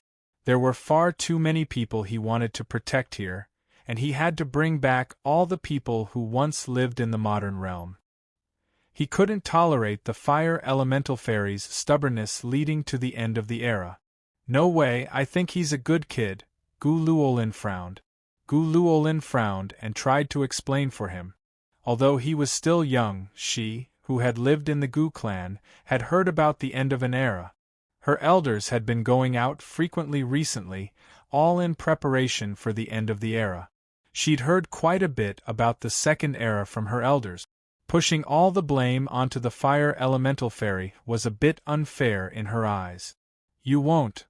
The lightning elemental fairy smirked, but before he could finish, a beam of fire appeared in front of them. Yi Zichen, Gu Luolin and the other elemental fairies couldn't help but avoid the heat wave.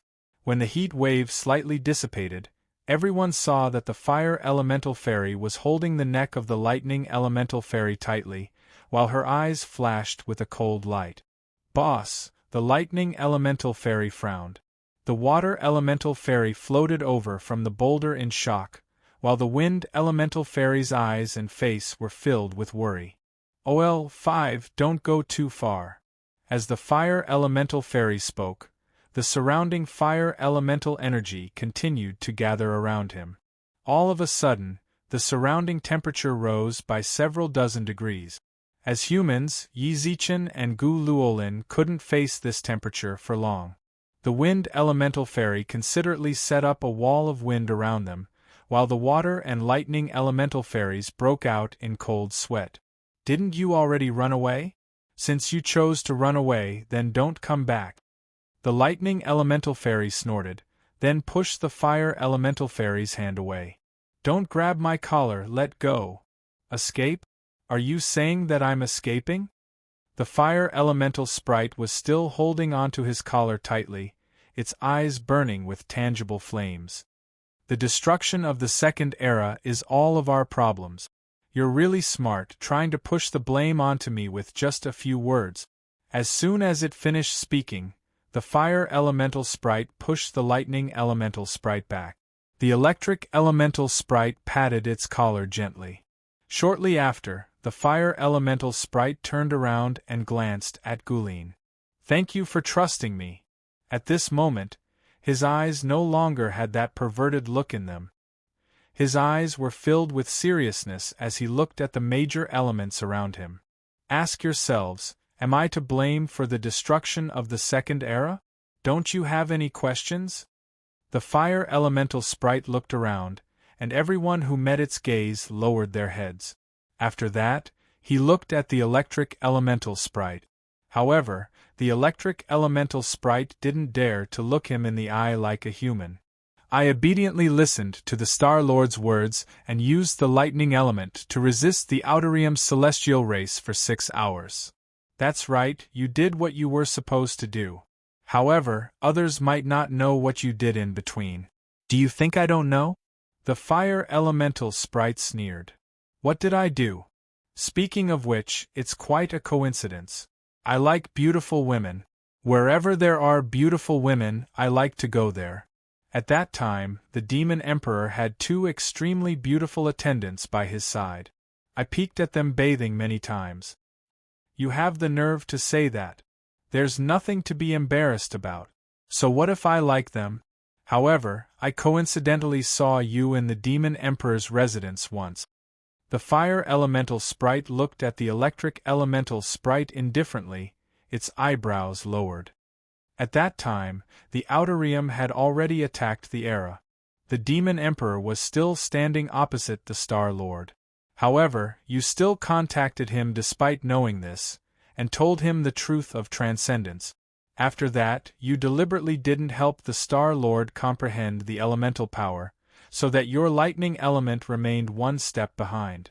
At that time, even for my element, which is always attached to women, the Star Lord had already comprehended it to the state of returning to its original state, didn't he? In the end, the Demon Emperor transcended. When the Outerium God race attacked, the Star Lord resisted bitterly, but was attacked from both front and back. The galaxy history map that the Star Lord led the stars to inscribe was broken, which led to the Outerium God race destroying the era and slaughtering all living beings, right? But what did the Demon Emperor you relied on do in the end? Become an Outer Realm god? A dog of the Outerium? The expression of the electric elemental sprite on the stone block turned ugly. The other elemental sprites looked at the electric elemental sprite in shock. Clearly, they didn't know about this. The mockery in the fire elemental sprite's eyes became more obvious. He grinned at the electric elemental sprite. The transcendence that you personally promoted didn't resist the Outerium God race at all. Instead, he used his own hands to bury the era, and obediently became a god king of the Outerium God race. Isn't it funny, eh? Blame me? Why do you blame me? I arrived within 10 breaths of the Star Lord's summon. I didn't even want my life anymore, and you blame me? Then what did I do wrong? If it wasn't for the fact that he only knew how to drink every day and night, without any intention of improving himself, would I have gone to find that traitor? The electric elemental sprite glared and shouted, "Do you know how many times I tried to persuade him? But what did he do? He chased me out of the transformative arm. What could I have done then? What can I do at that time? Should I just watch as the era is destroyed? The Devil Emperor is the only one who can transcend in terms of comprehension of the Tao. If I don't look for him, should I just watch as the era ends? I don't blame you. I understood you back then, which was why I didn't tell my other brothers about your actions. This time, I only said it to tell you that the destruction of the second era shouldn't be pushed to me. I don't have the ability to resist, shouted the fire elemental sprite. That's enough. Can't you all say a few words? The electric elemental sprite shouted angrily. The fire elemental sprite suddenly turned his head to look at him. What right do you have to yell at me here? I'm the #1 in the elemental rankings, but you're always acting like a leader sheep, pointing fingers here and there. What right do you have? Also, did the destruction of the era have nothing to do with you? Weren't you the one who did it? Just because the Star Lord shouted at you, you didn't obey his orders? Are you going to disobey his orders and casually release the power of lightning? Big brother, that's enough. The water elemental sprite wanted to smooth things over, but the fire elemental sprite looked at him again. And you're so lazy every day. The end of the era was your laziness, wasn't it? The elemental beast had already fought its way to the southwest divine mountain, and the Star Lord told you to use fierce water to defend it. You were the one who cut corners. Hearing this, the water elemental sprite shook his head angrily and returned to the giant rock. But this time, he didn't lie down lazily. Instead, he turned his back to the crowd as if in remorse, his eyes staring straight at the wheat field in the distance. And you, second sister. The fire elemental sprite pointed at the wind elemental sprite in Gulolin's arms. Just when are you going to grow a little braver? You're obedient, and you work hard, but you're too cowardly. When you saw the elemental beast, you were so frightened that you couldn't even release an ordinary wind blade. So what if you worked hard? Wasn't it still useless? It could be said that the fire elemental sprite had unleashed a barrage of attacks on the other elemental sprite. The lightning elemental sprite was agitated, but sullen. The fire elemental sprite looked around, and Yi Zichen saw the other sprites' remorseful expressions. He really had to thank the fire elemental sprite for showing him the truth of the matter. He really hadn't expected this. This place clearly contained transcendence, the hope left behind for the era. In the end, it was this hope that pushed the era into the abyss. This wasn't hindsight. From the moment he first laid eyes on the elemental sprites, or rather, from the moment he laid eyes on those scrolls, Yi Zichen already knew their personalities, or rather, their flaws. The lightning elemental sprite was arrogant, so arrogant that it wouldn't obey anyone's orders. The water elemental sprite was lazy. It was always lazy, unwilling to move. The wind elemental sprite was cowardly. When faced with unfamiliar people and environments, it didn't wait for anyone to make a move before it panicked. The lightning elemental sprite was extreme. The fire elemental sprite was lustful. Their problems didn't matter. In the face of the destruction of the era, they were executioners who'd killed billions of ascended spirit. Gulin. Yi Zichen stood up from the stone stool and looked towards Gulin. Gulin had long since been shocked speechless by the elemental sprite's conversation. When she heard Yi Zichen call her name, she reflexively stood up in fright. Let's go. As he spoke, Yi Zichen walked towards the exit. The moment he said that, it wasn't just Gulin. The other elemental sprites were stunned as well. What did Yi Zichen mean by that? The sprites hadn't even decided whether or not to leave with him. Why would he leave without any elemental sprites by his side? Hey, we didn't say we'd leave with you, said the lightning sprite. Yi Zichen, who was walking forward, stopped after taking a few steps. When he turned around, he could no longer see the passion in his eyes as he looked at the elemental fairies. When did I say I wanted you to leave with me? The surrounding elemental sprites all looked towards him. The lightning, fire, and lightning sprites stared intently at him, their eyes brimming with disbelief. Yi Zichen noticed their astonishment but paid them no heed.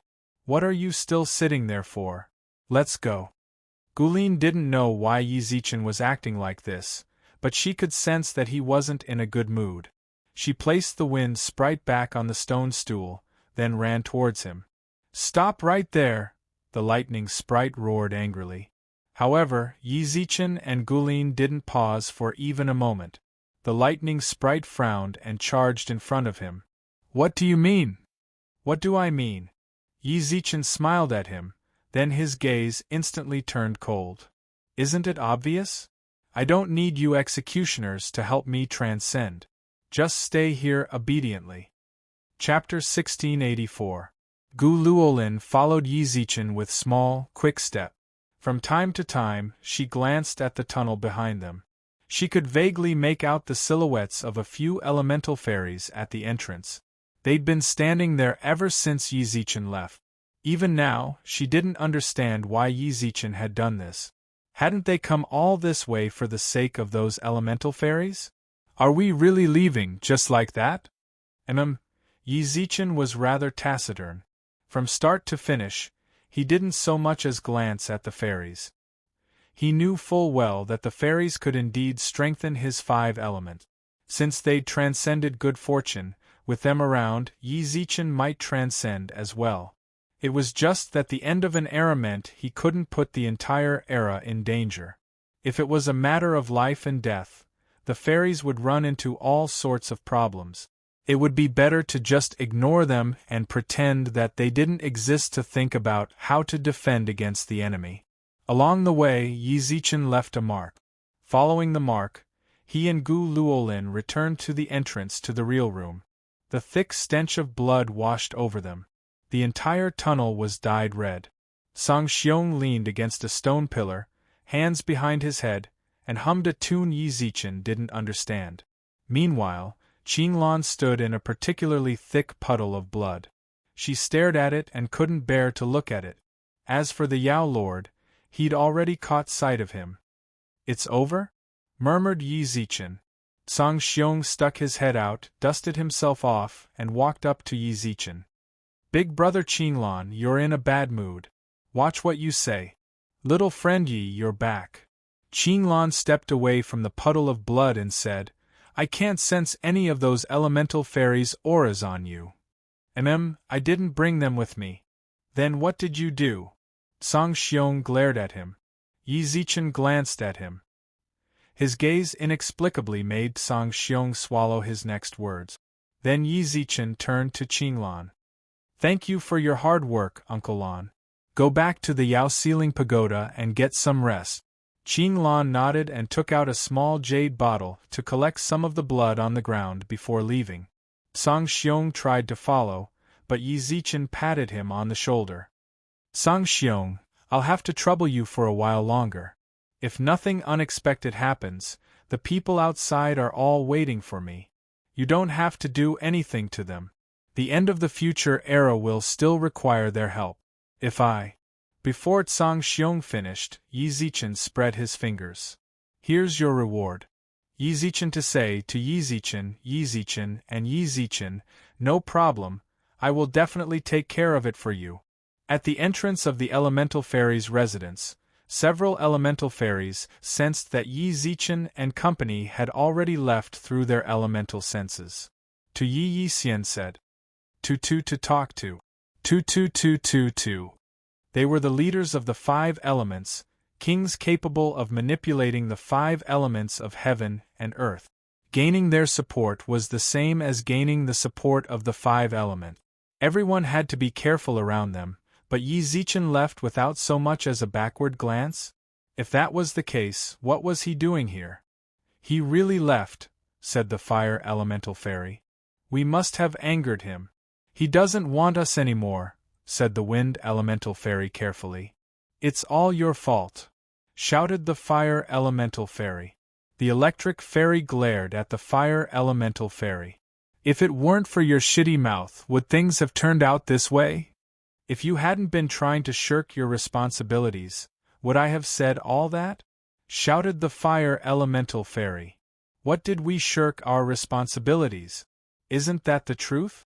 Aren't you always willing to stick yourself to pretty girls? Scolded the electric fairy. Am I not telling the truth? The fire elemental and electric fairies stared at each other. At that moment, the water elemental fairy knelt down and muttered, "What should we do? You're still slacking off. The Star Lord left because he saw you slacking off. He definitely remembered what I said. You skimped on the water barrier, and he felt that you were problematic, so he directly abandoned all 5 of us?" said the fire elemental fairy. "What does that have to do with me? So noisy." A sudden rumble sounded out in the sky. The lightning elemental fairy's body flashed with the power of lightning, and she roared angrily.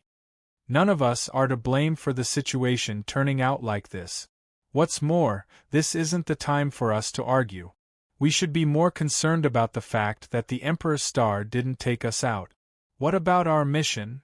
Since he's heartless, then don't blame us for being heartless." The lightning elemental fairy snorted, then waved her hand to leave. The fire elemental fairy grabbed her. "Where are you going? Go find someone else. Do you think we, the 5 elemental fairies, can't find a host? There's something wrong with your head." The fire elemental fairy smashed the lightning elemental fairy's head. "Did you forget about the demon emperor last time? What's more, where are you going to find that person who is so compatible with the Tao of the 5 elements? Didn't you sense that the 5 elements' laurel is in his hands?" The lightning elemental fairy's lips twitched, but she said nothing. The fire elemental fairy looked at the other elemental fairies. "I told you long ago that when he came, we should just follow him. Don't you have any shame? Weren't you the one lying in that girl's arms and not moving?" said the water elemental fairy speechlessly. "Then I won't delay going with him. Isn't that girl with him?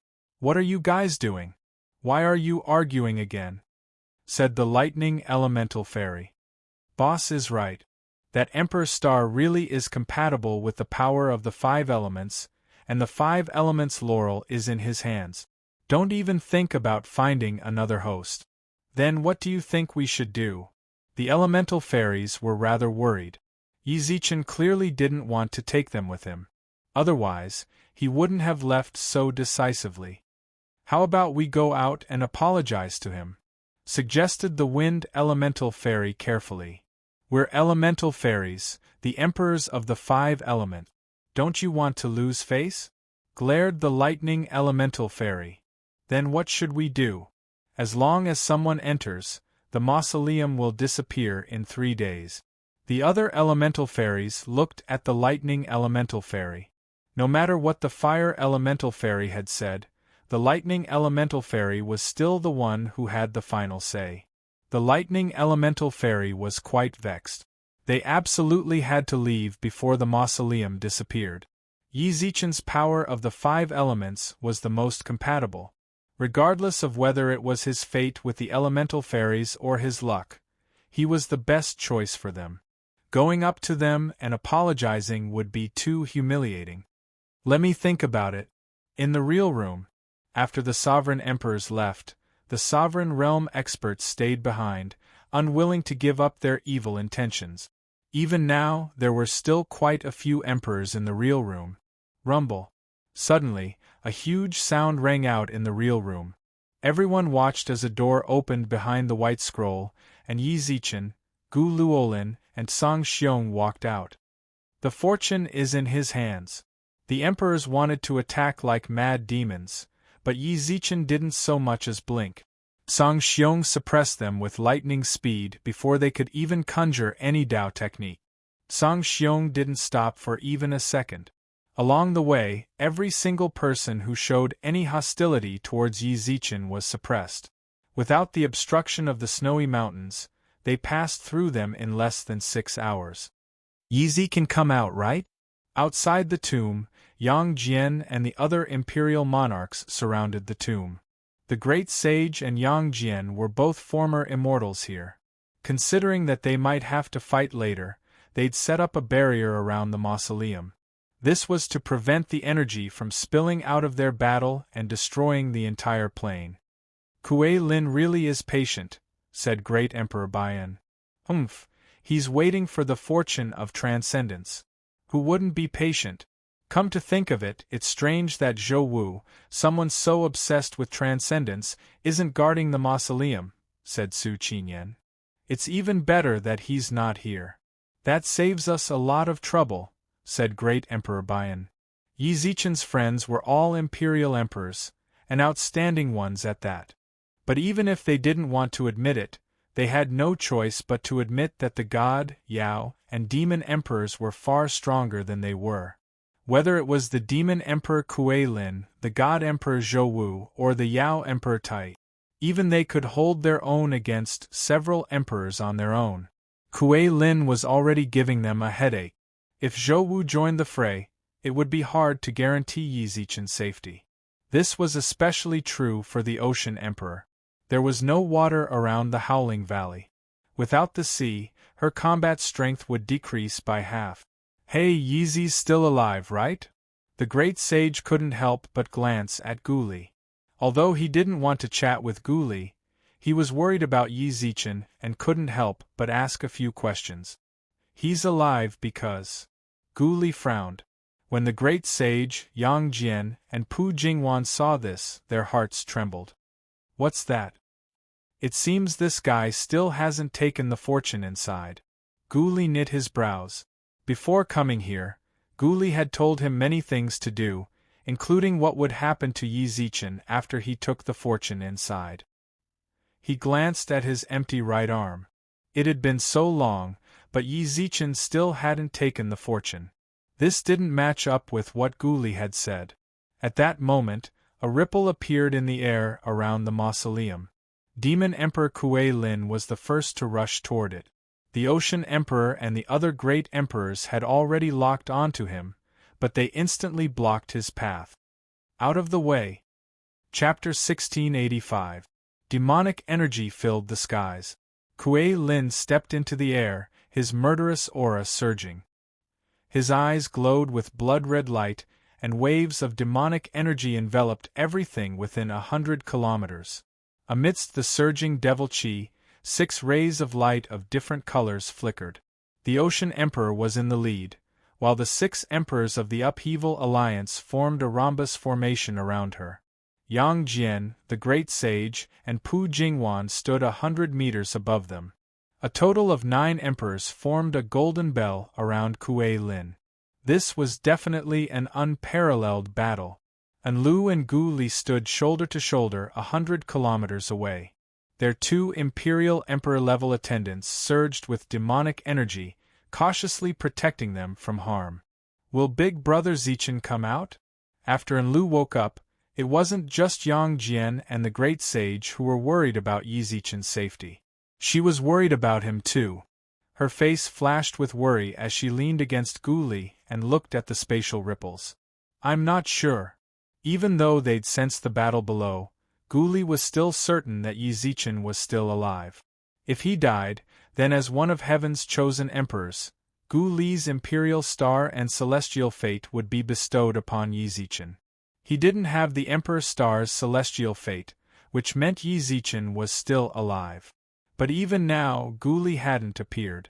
That meant Yi Zichen still hadn't obtained any good fortune from the mausoleum. If nothing unexpected happened, he shouldn't have been the one to come out. But at this point in time, if not him, who else could it be? Kuei Lin and the other emperors were sure it was Yi Zichen, or at least someone who'd obtained good fortune from the mausoleum. Otherwise, they wouldn't be in such a standoff. For a moment, Gu Li didn't know what was going on. All he could do was shake his head at Enlu. I hope nothing happened to Big Brother Zichen. Enlu clenched her fists, placed them against her chest, and silently prayed. The Upheaval Alliance's emperors were still locked in a standoff with Kuei Lin. You guys. Even Kuei Lin's voice had changed. His voice seemed to come from all directions, swirling around the demonic energy. He slowly raised his finger, and the surrounding devil chi was also affected by his movement, lingering around his palm. Do you really want to die? Bang! A powerful spiritual pressure was released under his roar, and all the stones under this spiritual pressure were crushed to pieces. The demonic aura emanating from his body seemed to be tainted with the aura of death. The vegetation around the tomb was all withering under the envelopment of his demonic aura. The sovereign emperor expert in the sky instantly released his divine power and surrounded himself with it. No matter how the demonic aura around them howled and how the spiritual pressure surged, they did not retreat even half a step and stared straight ahead. They could not retreat either. Behind them was where the spatial ripples had appeared. It was highly likely that Yi Zichen would appear there. So long as they could act, they absolutely couldn't let anything happen to Yi Zichen. That guy is so fierce. Enlu shrank back against Gu Li's chest in fear. They weren't within range of the demonic energy, but even so, the demonic energy still made her hands and feet go cold. She couldn't help but tremble. He is a demon emperor, Gu Li sighed. His words were filled with affirmation of Kuei Lin's abilities. Can those people beat him? Enlu blinked. When Gu Li heard this, he glanced ahead once more. Kuei Lin's domain was a few hundred kilometers wide. If the sovereign emperors were within range, their strength would inevitably be suppressed. Besides, Gu Li's cultivation wasn't all that high. At most, he was an emperor. At his level, he had no way of understanding just how strong sovereigns and emperors were. He had no way of knowing whether or not the Ocean Emperor and the others were a match for Kuei Lin. 9 sovereigns were enough to shake the foundations of the God, Yao, and demon realms, but sovereigns were definitely existences who could blot out the sky with a single hand. I'm not sure either. Sovereigns are strong, but there's a qualitative leap between the sovereign realm and the emperor realm. 100 diviners might not necessarily be a match for a ruler. As for sovereigns and sovereigns, I'm not sure either. As he spoke, Gu Li glanced at the venerable of numinous treasure. He knew full well that in terms of experts, the venerable of numinous treasure was the true expert. If he fought Kuei Lin, he might not necessarily be at a disadvantage. In fact, he might even be able to suppress him. Of course, that was assuming Kuei Lin wasn't completely insane and didn't use any of his trump cards. If Kuei Lin really did stake everything on this one attack, Gu Li wouldn't be optimistic about his chances, even if the venerable of numinous treasure fought him. But that wasn't important. What was important was that the venerable of numinous treasure didn't seem interested in attacking. Aside from the venerable of numinous treasure and Enlu, the red demon also watched the battle. No one who'd entered the mausoleum could see his true intentions. He didn't fight for the transcendental good fortune, nor did he covet the treasures of the snowy mountain. When the Ocean Emperor and the others left the mausoleum, he followed them without hesitation. After emerging, he didn't leave. Instead, he sat cross-legged on the ground, just as he'd been when they first saw him. No one knew what he was thinking or what he wanted to do. Perhaps he wanted to stay and observe Kuei Lin's strength. Or perhaps he wanted to see who would get the good fortune within the mausoleum. In short, when Kuei Lin confronted the Ocean Emperor and the others, Gu Li acted like an indifferent spectator. After that, Gu Li paid more attention to the little lowly and the burly man, who'd attracted a lot of attention in the mausoleum. They were the ones who'd told him the way to the inner palace, and they'd shown him the real room. Most importantly, they were strong enough to raise eyebrows. Unfortunately, the two of them didn't seem interested in the mausoleum's good fortune either. After leaving with the Ocean Emperor and the others, they didn't stay behind like the Red Demon. It was as if they weren't interested in the good fortune, and they didn't care who got it either. As far as Gu Li could see, there was no longer any trace of these two eccentrics. This trip down to the mausoleum was really strange. Suddenly, a demonic wind swept through the mausoleum, stirring up dust and gravel. Gu Li and Enlu couldn't help but look away. The 2 maidservants responsible for their safety formed a hand seal, but the venerable of numinous treasure and the red demon weren't affected in the slightest. They simply watched the demon emperor and the others closely. If you don't retreat, then die. Kuei Lin stood in the center of the emperor's encirclement. He could no longer suppress his impatience and attack. He really did have the patience to wait any longer. Regardless of whether or not Yi Zichen was the one who'd appeared, he had to get rid of the Ocean Emperor and the others. If he didn't get rid of them, then even if it wasn't Yi Zichen who'd come out, but the other emperors, by the time Yi Zichen appeared, Kuei Lin would still have to cross the gap between them. Rather than wait impatiently, he might as well take advantage of this time to get rid of the obstacles in his way. The Demon Emperor lived up to his reputation as a demon emperor. It was clear that he was truly intent on killing them. He'd attacked with lightning speed. His 6 clones separated from his body. They all retained their own consciousnesses, so Kuei Lin didn't need to spend any effort controlling them. This was one of the techniques the other emperors envied, the unshackled doppelganger. However, compared to the Ocean Emperor, Kuei Lin's mastery of this secret art was far more exquisite. The 6 clones charged at Xianji, Su Wan'er, the Fox Empress, Yang Jian, the Great Sage, and Pu Jingwan. Demonic energy gathered around Kuei Lin's true body, then coalesced into 4 arms. He charged at the Ocean Emperor, Baiyan, and Chao Feng. The sky rumbled endlessly. The battle between emperors and emperors was no longer possible to observe with the naked eye. The people standing outside could only see the light flickering in the demonic chi, and the sound of explosions that made their scalps tingle came out of the demonic chi. The shock waves from the fight even shattered the space around the tomb. Fortunately, Yang Jian and the Great Sage had set up a barrier in advance. Otherwise, the entire immortal region might not have been spared. Shui Yang, you used the river Styx to defeat one of my clones. This time, I'll fight you with my true body. I heard your sea god set is complete. Take it out and let me see. Har! The Ocean Emperor sneered, not daring to be careless. He activated the sea god's halberd, crown, and ring. Then, he transmitted to Baiyan and Chao Feng. Don't get careless. Kuei Lin still has some tricks up his sleeve. I don't need you to tell me. Baiyan gripped the hidden dragon sword in his hand. This god-bestowed artifact seemed to sense the impending battle as well. The sword trembled incessantly as it cried out in excitement. If we can kill him here, we'll have eradicated a scourge for the god, Yao, and demon races. What shameless boasting! Baiyan didn't transmit his words, so Kuei Lin heard them all. Roared the 6-armed Kuei Lin. Little did he know that as he spoke, a beam of light pierced through the demonic energy from his left. Kuei Lin immediately dodged to the side, but the holy light still left a golden gash in his armpit. You've been a demon emperor for so long that you've lowered your guard? If this goes on, we won't be the ones to die. Snorted Chao Feng, his spear made entirely of starlight. The mighty great Emperor Chao Feng has learned how to ambush people? Ambush! Chao Feng didn't understand.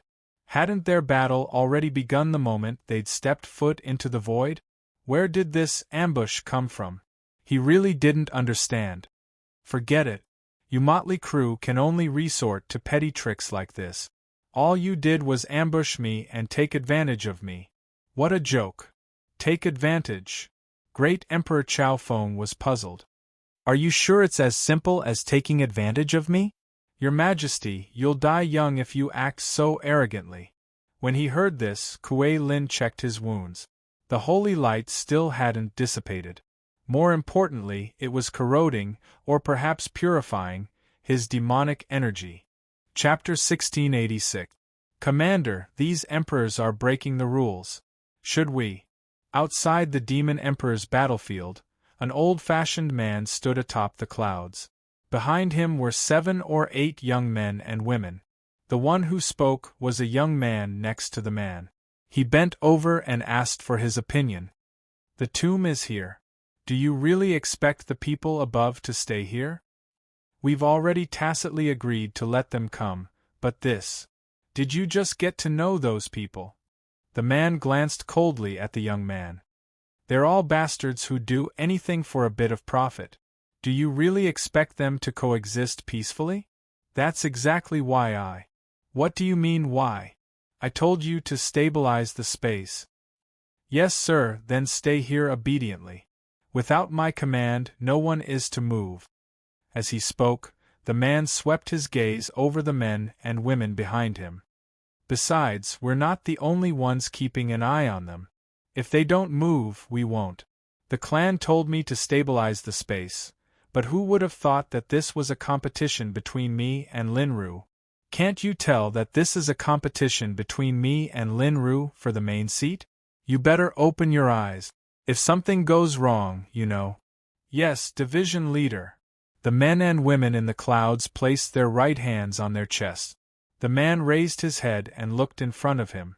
There was a sea of clouds in front of him, but his gaze seemed to pierce through them. He stared intently at the spot in front of him. These masters of the laws are pretty interesting, huh? Up in the clouds, a beautiful woman dressed in long, purple robes squinted her eyes and smiled. Her lips twitched as she glanced at the people who'd just arrived, then retracted her gaze. Holy Maiden, you just... Next to the woman was an elderly man. If the gods were here, they'd recognize him at a glance. He was the traitor Shao Ting, the Lightning Emperor who'd fled the god realm. He'd served the Holy Maiden and brought the Shao family to the demon realm. After disappearing, he'd reappeared much older than before. His body was as thin as a stick. His eyes were pitch black and sunken, and his cheekbones jutted out. There was no trace of the Lightning Emperor's domineering aura. He looked more like a skeleton. He trembled as he stood in front of the Holy Maiden. The Holy Maiden glanced at him and smiled. Nothing, I just saw some interesting guys. Then, Saintess, should we interfere? Just relying on us? The Holy Maiden pointed at the dozen or so people behind her. Even though their auras were very powerful, they couldn't compare to the Ocean Emperor and the others. Then why are you here? My sister is worried about her Mr. Right, and I don't want her to worry, so I naturally came to take a look. Now that his Mr. Right hasn't come out yet, why should we interfere with those people's affairs? Moreover, even if we do interfere, do you think we'll be able to take advantage of those people? Asked the Holy Maiden. We'll just wait here. As long as nothing happens to my sister's Mr. Right, our mission will be over. Besides, don't you feel that there are several auras locking onto us? With that, the Holy Maiden ran her fingers over her cheeks and glanced to the right. Young miss, we've been detected. In yet another place shrouded in mist, an elder in blue whispered into the ear of a coquettish young woman. The young woman's face was so seductive that any ordinary person who saw her seductive eyes would fall for her dimpled smile. Which way? She asked, arching her brows. I've sensed them all, replied the elder. It seems they have some tricks up their sleeves. The young woman grinned as she watched the battle between the Ocean Emperor and the Demon Emperor. 1 emperor against 9 sovereigns. Who do you think will win? The old man looked down and pondered for a moment before he said, If nothing unexpected happens, Kuei Lin will win. I think so too, the young woman said with a crooked smile. Do you want this old servant too? The elder hesitated, but his hand made a slicing motion across his neck. Let's wait and see. My little brother hasn't come out yet, so as long as he's fine, I don't care if the others die or not. Soon after, the young lady looked down at the tomb below and murmured to herself, Little brother, you don't need me to fight for you, do you? No one could have imagined that, above the Demon Emperor and the Ocean Emperor, there were 3 other factions spying on them. Most interestingly, these 3 factions were still holding each other back. None of them had entered the fray.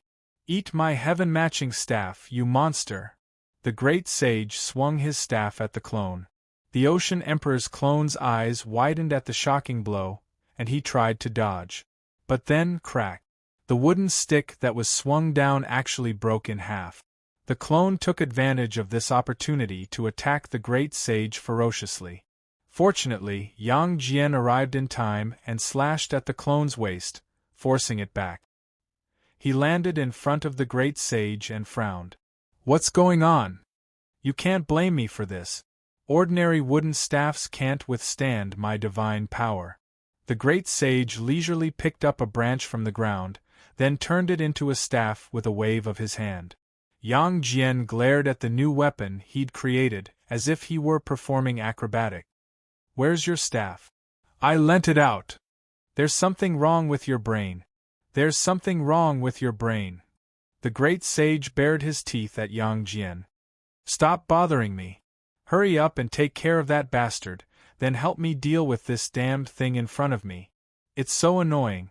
Every time I infuse it with some divine power, it explodes. How? It's impossible to kill, said Yang Jian helplessly. Then go fight it.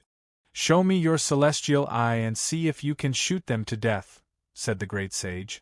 That's a good idea. I'll give it a try. Yang Jian and the great sage parted ways.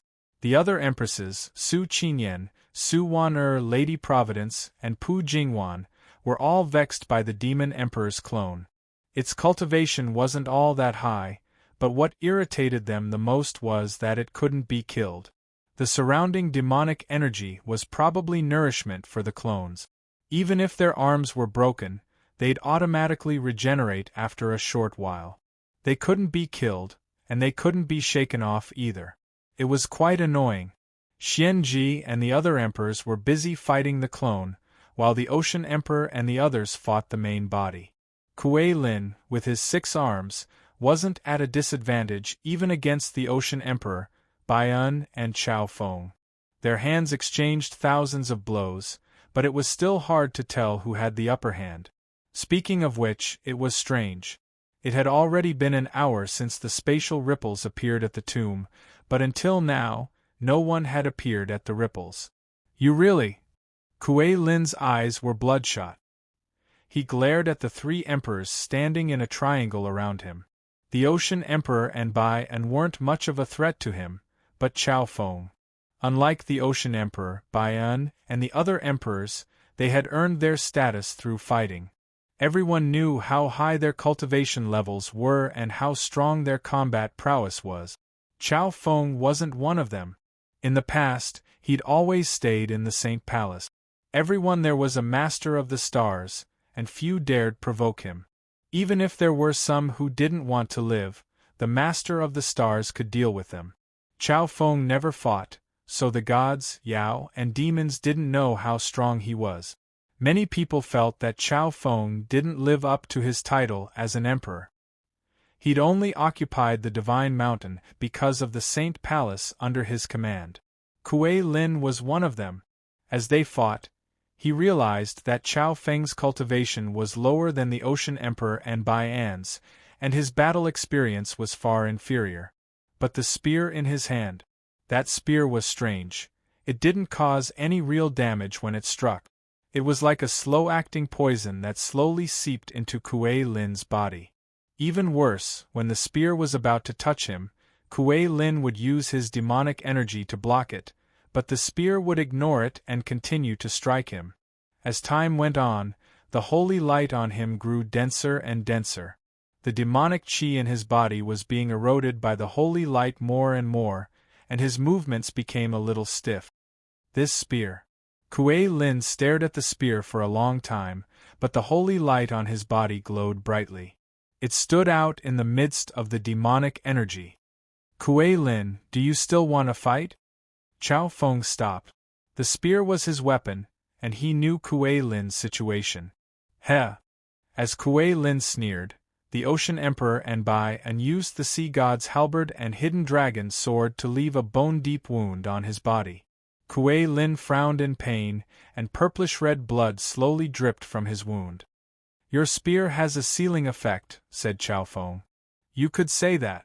It's a spear made of starlight, and it just so happens to be the bane of demons. Wonderful, wonderful! Kuei Lin roared with laughter, lifted his injured arm, and licked the wound. Purplish-red blood stained the corner of his lips, but he only licked it once. Then, abruptly, he dispelled the demonic energy on his arm. His arm wasn't the only thing that vanished. The 6 clones that had been fighting the other emperors vanished as well. Eat me, eh? In less than 100 breaths of time, his staff had been blown to smithereens, and he'd just remade it. The great sage glared in front of him, then turned to look at the others. His clones had all disappeared. The emperors regrouped. They didn't believe Kuei Lin would give up so easily. Just as the imperial emperors were wondering what Kuei Lin was up to, wondering if he was preparing for some powerful move.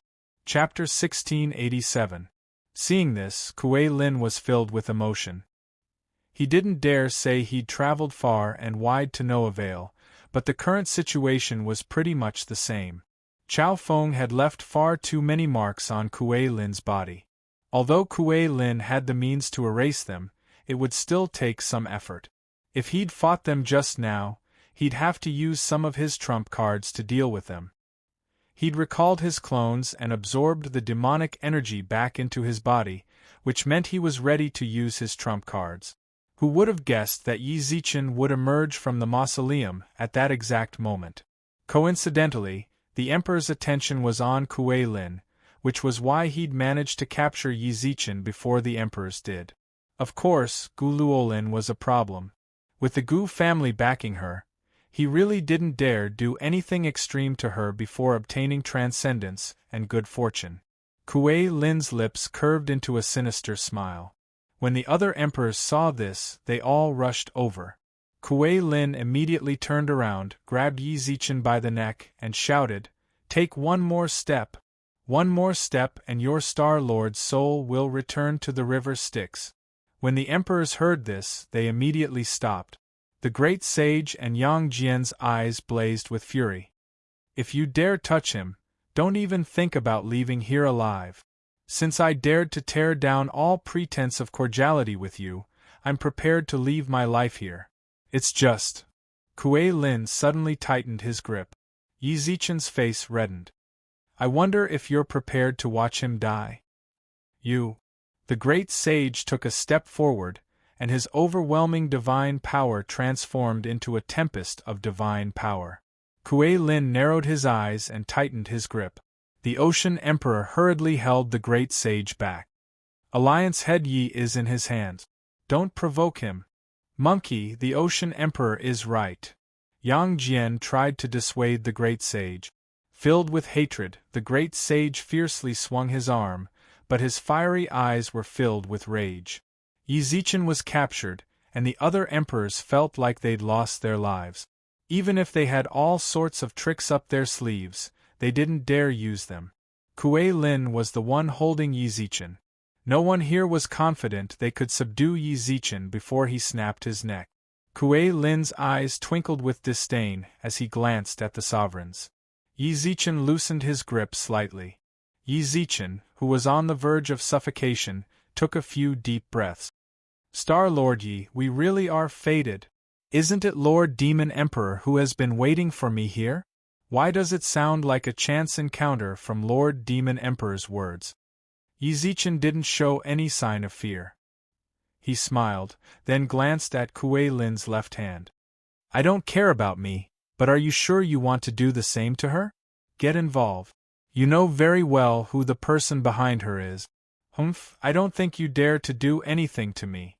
Even though she was being strangled, Gu Luolin's eyes were still filled with arrogance. "I really wouldn't dare do anything to the young lady of the Gu family." Kuei Lin smiled. However, when this light laughter entered into the ears of the other imperial monarchs, all of them couldn't help but be shocked. Miss Gu. The young lady Kuei Lin was holding by the neck was a member of the Gu family. Who among the 3 Yao and Demon clans would dare bear the surname Gu? Only the Gu family was superior to all 3 clans. Even the shamans had to treat them with respect. The Gu family's imperial monarchs only had one thought in their heads. Has Kuei Lin gone mad? Even if he didn't harm the young lady, his actions were still a threat to her safety. If she went back and told the Gu family, even if Kuei Lin didn't die, he would suffer greatly. Pu Jingwan, Yang Jian, and the great sage had never heard of the Gu family. When they saw the other imperial monarchs' expressions change, a strange light flashed through their eyes. "Big Sister Xianji, what does the Gu family do?" Yang Jian couldn't restrain his curiosity. Xianji turned and glared at him. She was furious at the way he'd addressed her, but she still explained. The Gu family transcends the 3 realms. Transcends. Pu Jingwan arched her brows. The Gu family never appears in the outside world, and there's almost no news about them. However, after they become rulers, they pay a visit to the Gu family, which is why only rulers and above know about them.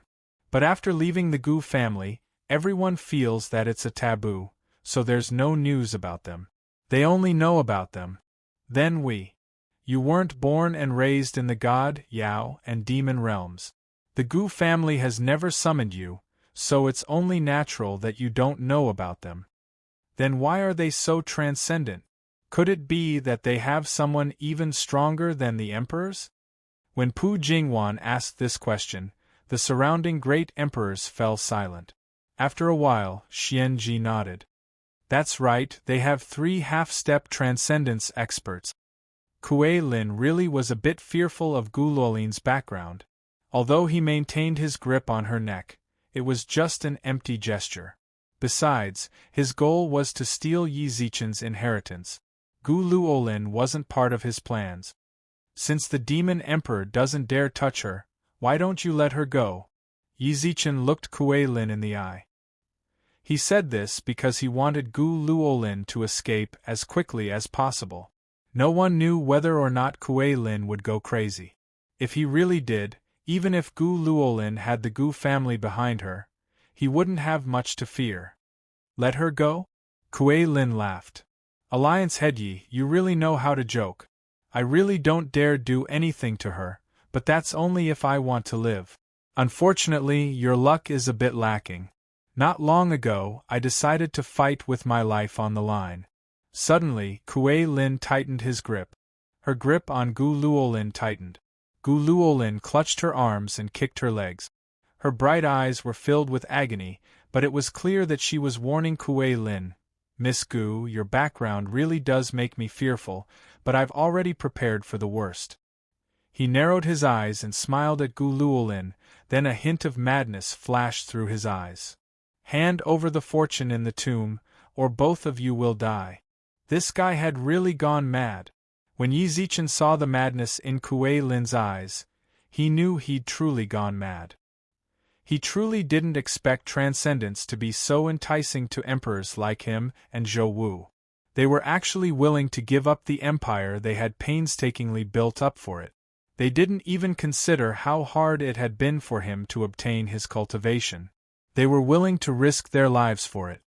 He'd thought Zhou Wu was the odd one out, but another crazy one. Let go of her first. All you want is the fortune in the tomb, and it's mine. There's no need to drag her into this.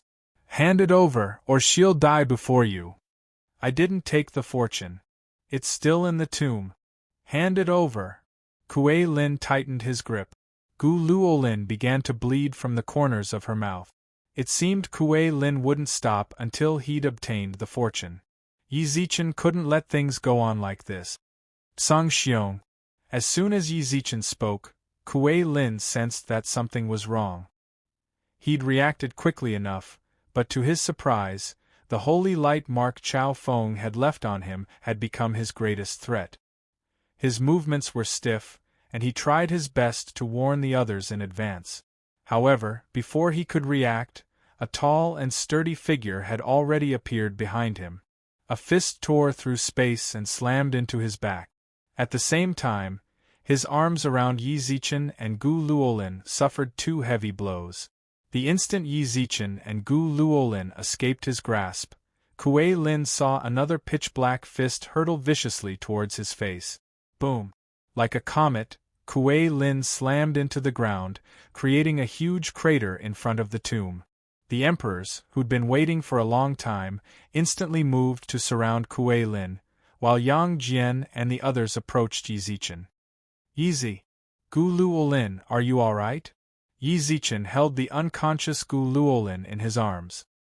He reached out to the great sage and the others, and Pu Jingwan took out a pill and placed it in his hand. He placed the pill in Gu Luolin's mouth, then circulated his spiritual energy and patted her on the back. The unconscious Gu Luolin coughed up a mouthful of blood. When she woke up, she reflexively, "Where is that guy? I'm going to kill him."